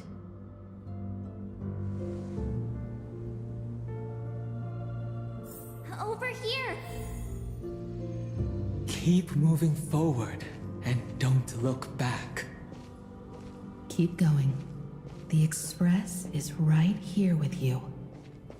I believe in you.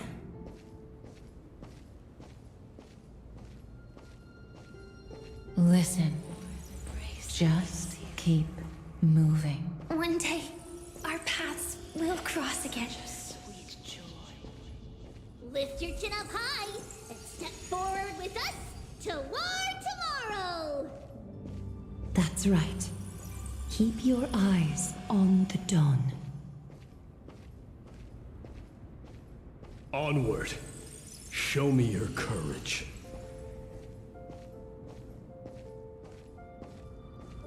Partner, we shall become heroes together. Almost there.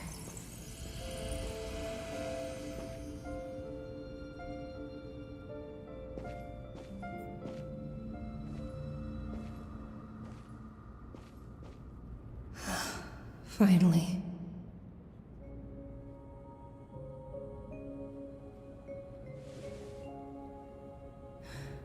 Thank you, Castrus.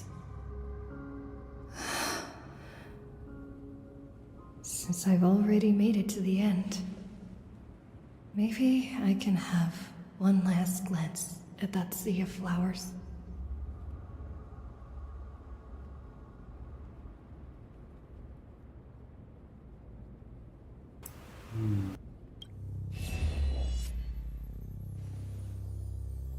Fear not, as a touch of red will be awaiting you at the end of the path. Whoa. It'll guide you and illuminate the way out. By doing so, you'll eventually reunite in the warmth of the sunlight.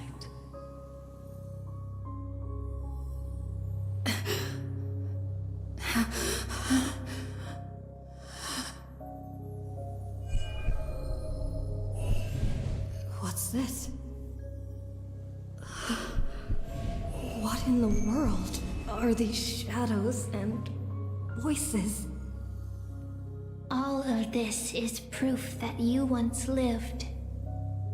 Your soul, your memories, the years you've journeyed through, and the path they revealed, leading you back home. So, continue onward. Do not stop moving forward, and do not let her sacrifice and the support of all who have stood by you be in vain. Over here, friend! Take my hand. Let's go home.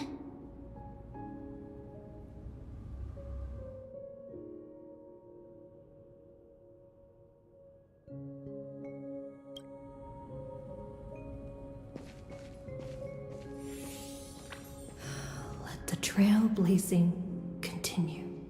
I'm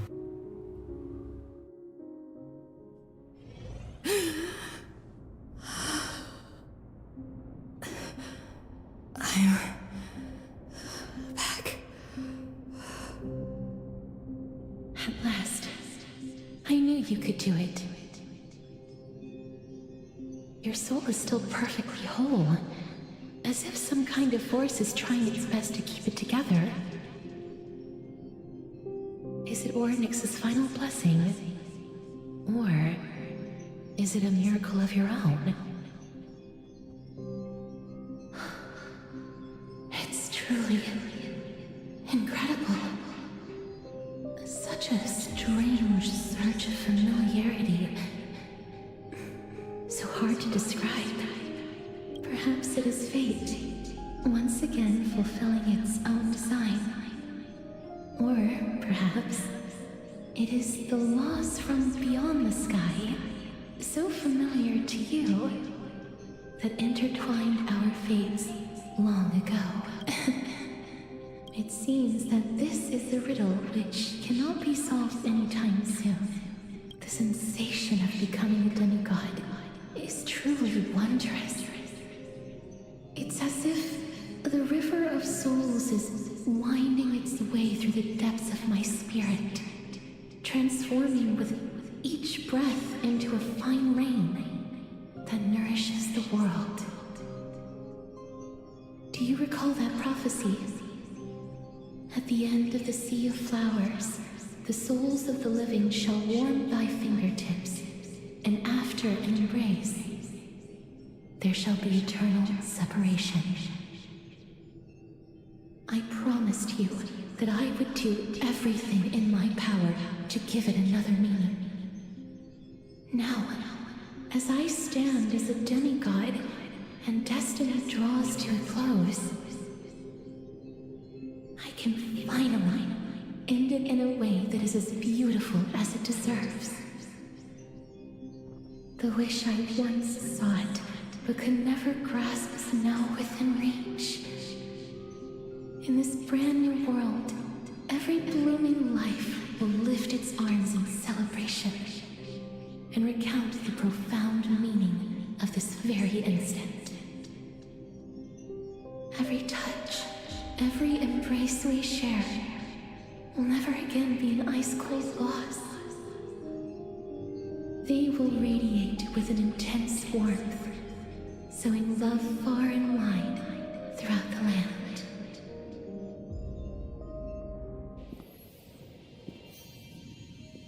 The other shore is very cold.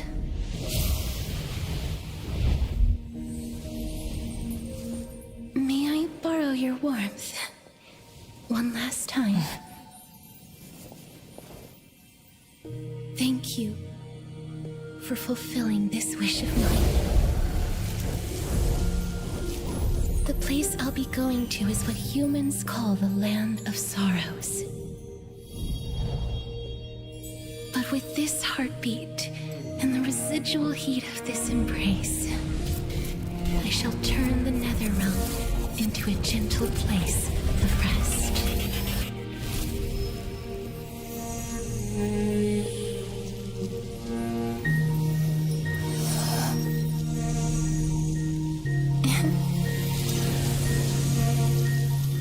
This embrace may be brief, but it's the proof that I once lived. Farewell, then. May we reunite in the new world.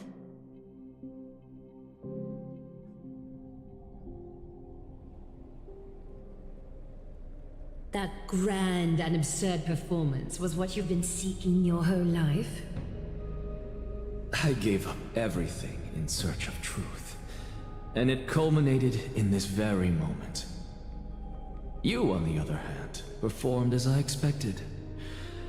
You did not hesitate when you saw the chance to attain power. It's as if you... Crave power, like a fly craves rot. Those are your words, not mine. But what you said at the end, did you already know what I had planned for Thynan? I may have lost an eye, but my vision is clearer than anyone else. You've nearly exhausted your humanity. You're no different from my current state as a walking corpse. That's true. I've long since burned to ash over the past 1,000 years. Only he is capable of unleashing a raging fire that rivals our final great enemy, Aquila. So, this is our last chance. How about we let go of the bad blood between us?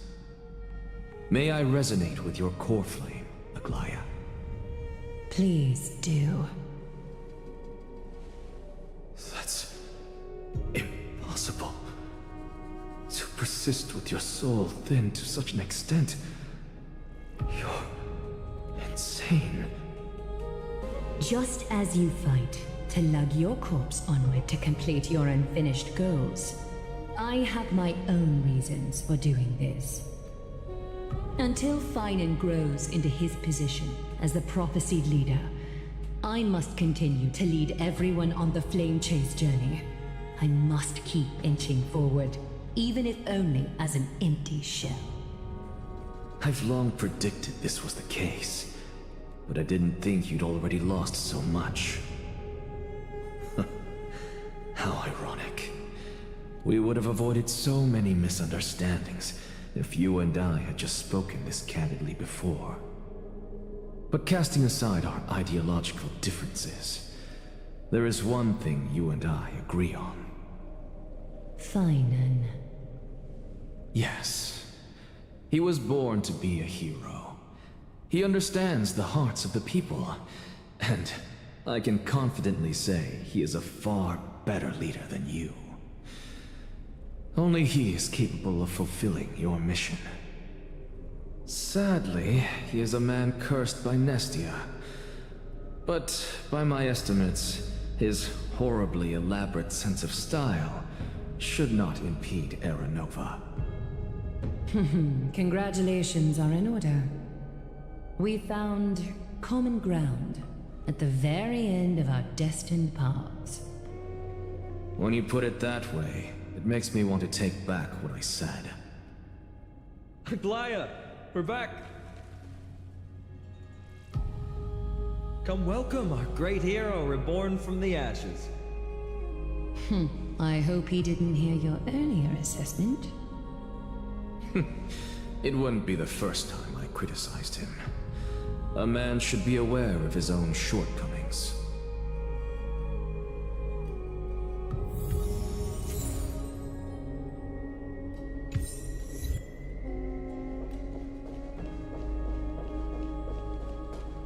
I'm gladdened. But I don't see Castris among your number. It looks like she not only helped me prove my theory, but helped you fulfill your mission as well.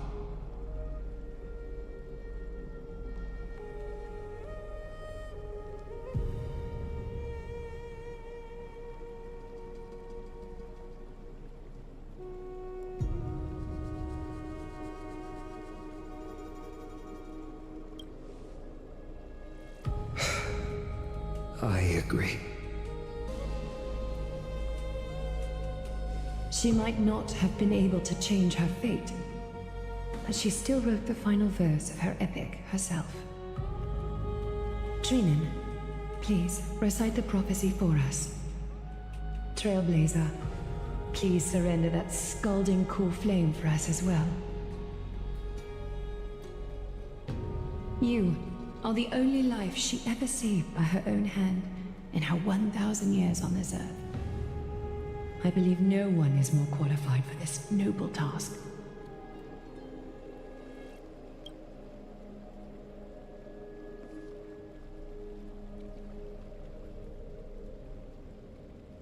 O gods who have returned, and gods who are still watching, today we bring you a soul laid bare. The hand of shadow, Thanatos, remembered their name from the past. From daylight they came, and to their fragrant dwelling they return, to walk now among your ranks. And there was one who joined hands with the Titan, a traveler risen from the dead, and reborn among mortal kind. She is the everlasting night, and shall now proclaim in her good name, O Majesty of the 12 Titans, pillars of the world. We seek your divinity to mend the rifts of the world. Fill our bodies with blood of gold, till we wither in willing service to the prophecy. Step forward, trailblazer from beyond the sky, and together with us, surrender the core flame and carve their star into the sky.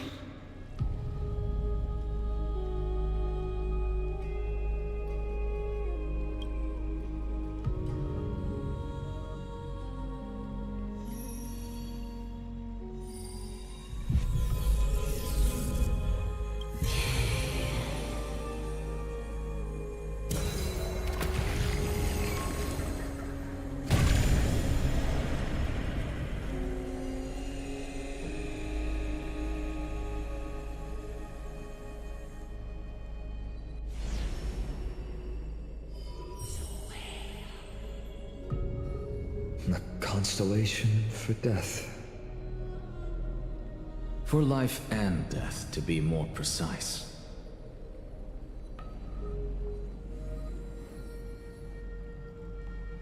Look! It's...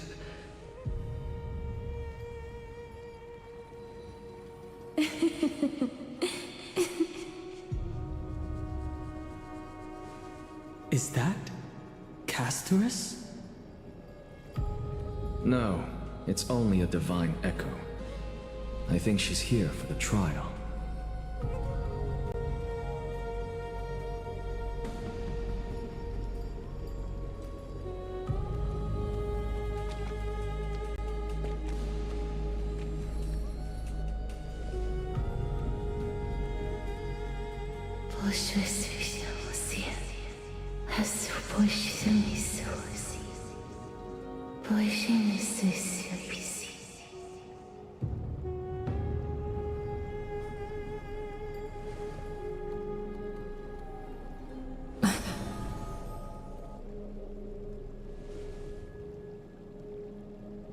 What did she say?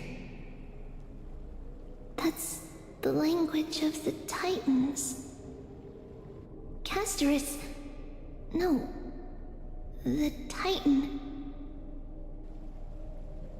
They said... I have illuminated the cold shadow of death. Onwards. For your path to the future is bright and its flame eternal.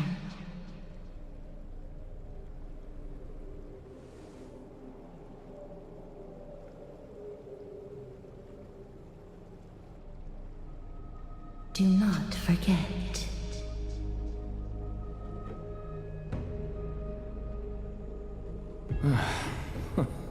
She made quite a scene. I suppose it's my turn now. I won't stop you. Professor, you... What's with that look? You were present. So, let's get this execution over with. We wouldn't want to bring shame to Akima's divine laws or keep me from creating a new world. You never change, do you, Professor? I don't understand.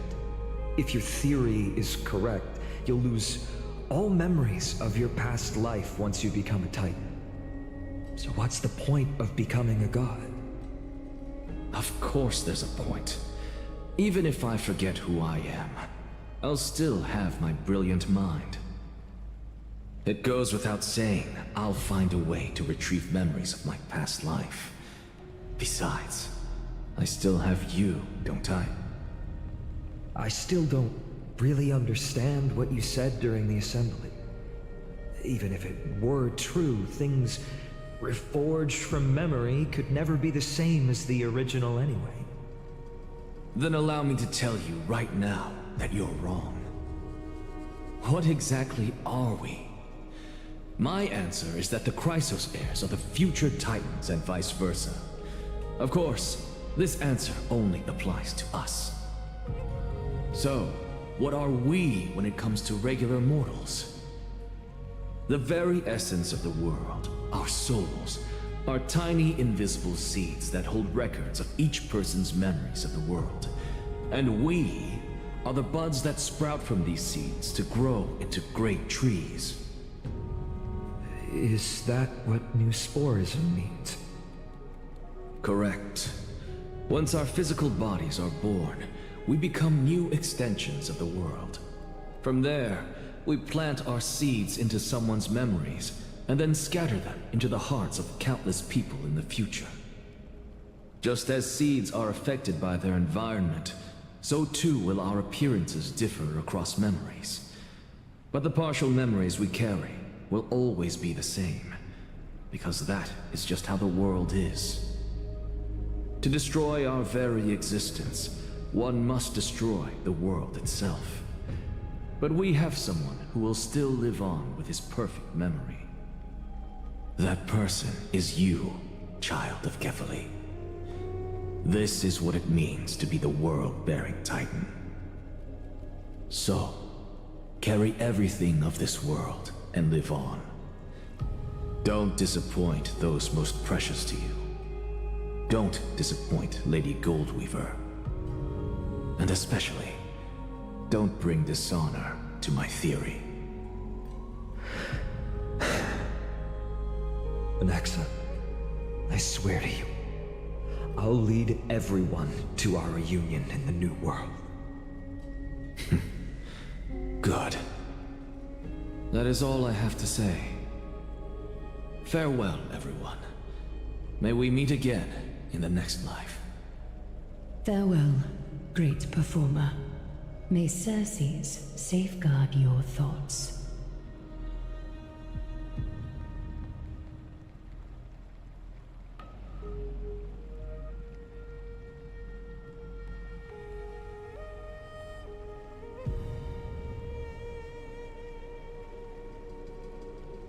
May Circes safeguard your thoughts. Are you satisfied, Honorable Titan? Very. I hereby swear I have borne witness. Anaxagoras of the New Sporists and the Grove of Epiphany has successfully overcome the trial of reason. Thus, I shall confer upon you these words. You shall transcend the peaks of purity and return to corruption and hardship. Oh, so that's a god's prophecy. It sounds like you just rephrased my past, present, and future. Oh, Circes. Is that all you've got? Well, you've already transcended the peaks of purity, and you were never the type to give me any leeway. That is true. But I do still have one question. I knew it. What is it?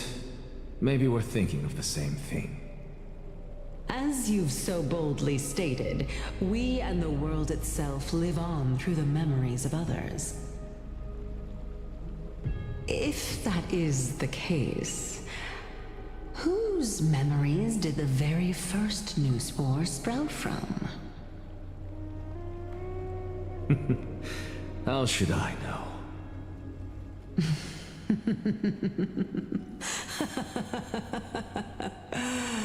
Oh my. But, since we are both equally curious, we should allow the children of humanity who come after us to investigate in our stead.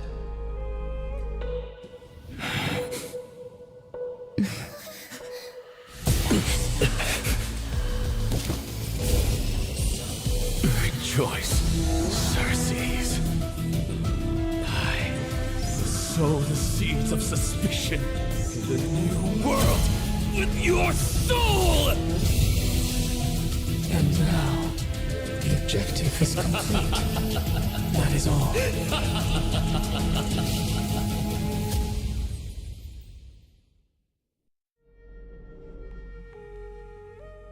Thankfully, she's still alive. Was March 7th also in this condition when she was first rescued by the Express? Her condition was very similar. It's just that at that time, the Express did not have a memo keeper who could diagnose her condition. But she still woke up naturally. Looking on the bright side, that might happen this time as well. When March awakened from the ice, her memories were completely wiped clean. I want to prepare for the worst and prevent something like that from happening again. Can you share with us your hypothesis? I do not have conclusive evidence, but judging by her current condition, perhaps March 7th's memories have been hijacked. Hijacked? Think about it, Miss Himiko. What will happen when someone loses their ability to remember? I'm not a biologist, but I hear that there's a species of fish on Von Wach that has the memory span of less than a second. It forgets anything that occurs in the very next instant. Perhaps something similar will happen? Unfortunately, short-term memory is an entirely different concept from the inability to remember. Perhaps it is difficult for you to imagine, but an individual who has lost their ability to remember turns into nothingness. Nothingness? The belief of the Garden is that everything in this universe can be interpreted through memories. This is the driving force behind the continuance of this path. The past is made up of memoria, while the future is a possibility that will eventually be converted to memoria. But the present, it doesn't really exist, and it's only an abstract expression. Therefore, when a person is affected by the path and loses their ability to remember, their physical form will also be affected. These ice crystals are a manifestation of that. Miss Black Swan, there is one thing that I haven't looked into deeply until now. You've guided us to Amphoreus, but refused to tell us your true intentions. Collecting memories is simply not a convincing answer. Is Miss Himiko suspicious of me? I mean no offense. I am merely speculating. But I'd appreciate your honesty, if possible. In other words, now is the time for me to prove my innocence. That's not a problem, of course. The true reason behind my intentions is that Amphoreus holds special significance. For some memo keepers of the Garden with extremist views, it is a perfect example. Perfect example? A world that can only be seen through the Garden's mirror means that memo keepers have the right to keep the world in their private collection. If those Pathstriders of Remembrance were to uncover the secrets of Amphoreus first, they might unleash their wild ambitions and remodel more worlds into a similar form. So the reason you did everything you could to convince the Express to come to this star zone is just to uncover the secrets and foil the plans of these people? I chose to remain quiet before, because I did not want to involve you in the Garden's internal conflicts. Remodeling a world is no easy feat. These extremists likely aren't just simple pathstriders. Do they wield the powers of emanators? You can be even bolder with your guesses. The people that I'm talking about, they aren't just individuals. They are an organization that has already attached itself to the pinky finger of Fu Li. So what you're saying, could they be the ones who hijacked March 7th's memories? I cannot be certain, but at the very least, they are capable of doing so. I am deeply sorry about what has happened to March 7th, but the deal that I propose still remains a fair one. Amphoreus is still an excellent destination, and investigating further might allow us to uncover the truth behind the accident. Miss Himiko, the wisest choice right now is for us to continue cooperating. What's wrong? Let me take back a part of what I said just now, Miss Himiko. Although we indeed struck a deal, it seems like I have involved you in some unforeseen danger. Please accept my deepest apologies. Has something changed? It's Fu Li. Their gaze has just swept across Amphoreus.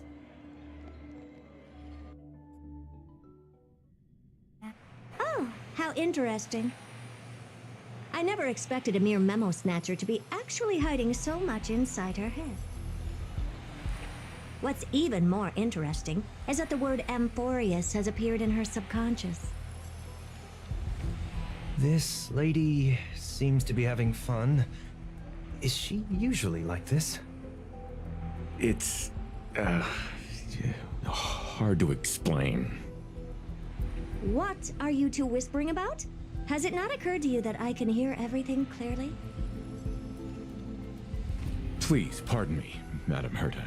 Would you mind sharing with us what you've discovered? The ones who need help are the Astral Express. You will have to put up with my methods, even if they are rather unconventional. Let's get back to the topic. By using the fourth mirror, I rummaged through the brain of this memo snatcher and learned a good deal. Not only does this person know of Amphoreus, but there are also many memo keepers who are interested in the place. I searched through her consciousness and found the following terms: the Eternal Land, the Rejected Land, and the private collection of the Garden of Recollection. It seems like Miss Black Swan is indeed hiding some things from us. Since I'm not able to find any useful clues from the outside, why don't I personally visit this mysterious Amphoreus? You're planning to head to Amphoreus yourself? Yes, but not in the flesh like you all foolishly did. See these Herta mirrors? With them, I can project my data spirit entity to any corner of the cosmos through spatial warps, without even needing to leave my room. But of course, these corners of the cosmos must be within the coverage zone of inter-astral peace communications. After all, this is collaborative technology. I see. You do seem like the more indoor type. Although that star zone is not within the network of the IPC, the Express itself can serve as a signal station. Come, give me the astral chart coordinates. Then, sit back and enjoy the show.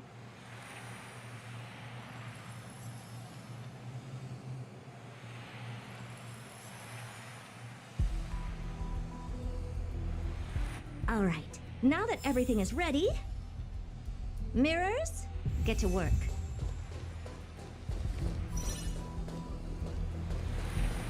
First mirror, input the coordinates. You'll be in charge. As you command, the preparations are complete.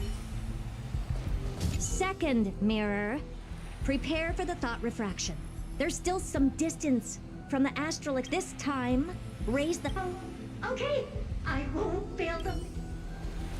Third third mirror. You're in charge of generating the data spirit and... I'm... What kind of... Good question. Forget it. Just use my own appearance. There's no one there that'll...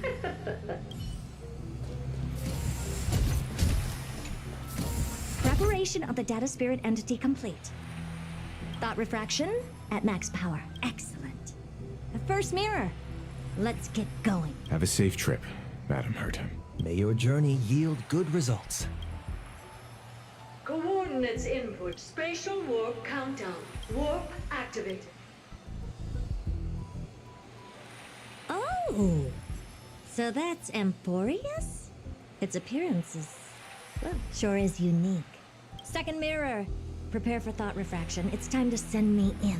All right. Please read the safety protocols carefully. Can't you hurry up? Yes, ma'am. I didn't expect it to be so turbulent. I should have asked the second mirror to use slightly less power. What a magnificent sight. Is this the entrance to Amphoreus? Let's see. Perhaps.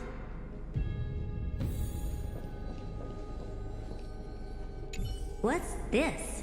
A statue? It's ugly. I don't like it. Oh, I finally found your traces. How esteemed must you be for the great Herta to come out personally? When we return, get ready to become free labor for the simulated universe for the rest of your lives. What's this? How creepy. Oh, it moves? Who are you trying to scare? It's either a projection or a fake. There doesn't seem to be much to take note of. Now then, how am I going to get into Amphoreus? My deepest apologies, esteemed lady. I'm afraid that you cannot proceed further. Who's there? Your visit, although not part of my calculations, is a pleasant surprise.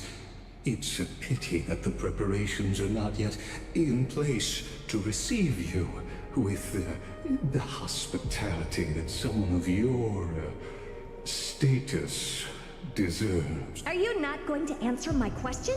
Who are you? I have many identities. And I'm going to have even more in the future. But if you just need a form of address, you can use my common alias, Lycurgus. Lygus. All right, Lygus. But you can't possibly think that I'm just asking for a name, can you? Regrettably, I do not have the authority to share more information. However, standards are always flexible. While not violating the ultimate protocol, I'm able to disclose this piece of information. As you thought, this is the entrance to Amphoreus. Now, please, kindly turn back. Amphoreus is not a world that you should be involved with, regardless of what kind of magnificent achievements you have accomplished. This place will not open its doors so easily. You seem to understand me very well. Then you should know that I have no reason to listen to you. Your reaction is completely within my calculations. Despite my long years as a watcher, it seems like my assessment of human nature still remains accurate. From you, I'm able to sense a beautiful desire for knowledge. But my answer remains unchanged. Madam, it is with the utmost goodwill that I suggest you return to where you came from. Let's assume for a second that I'm not so well-mannered, and that I insist on uncovering the secrets hidden behind you, Mr. Lygus. How do you plan to dispel this notion of mine?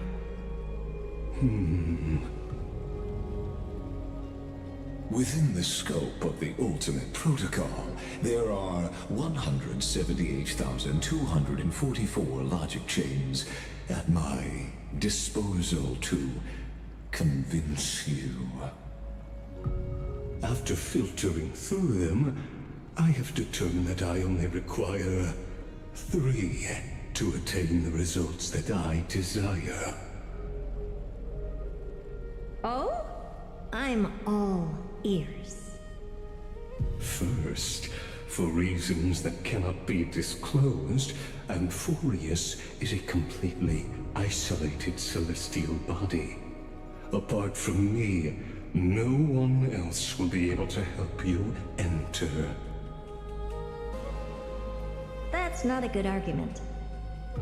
Second, if your plan is, as you've alluded to previously, to force me into cooperating by showing hostility, do know that, just like you, I have basked in the gaze of the erudition. I stake my honor and assure you that, in the worst-case scenario, our mutual destruction will be inevitable. Oh? No wonder I couldn't find a back door. When I did a scan of our surroundings, the safety protocols on you are comparable to Screwy's. How interesting. I assume that you still wish to hear the third logic chain? Of course. Why wouldn't I? Third, even if you exhaust all your means and find a way to break through, you will surely give up once you understand the consequences of your actions. After all, throughout your long life, as much as you'd hate to admit, your conscience has played a crucial role. What a brazen robot. You think that you can actually understand me through your paltry calculations? But since you put it that way, why don't you tell me what these consequences will be? It concerns the third path that is entangled with Amphoreus. A path that you and your friends still very much lack understanding of. The destruction. So, if you ignore my warnings and persist in your ways, you will break the shackles of a Lord Ravager. And when that happens, their fury will engulf the cosmos.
Right, it for this part.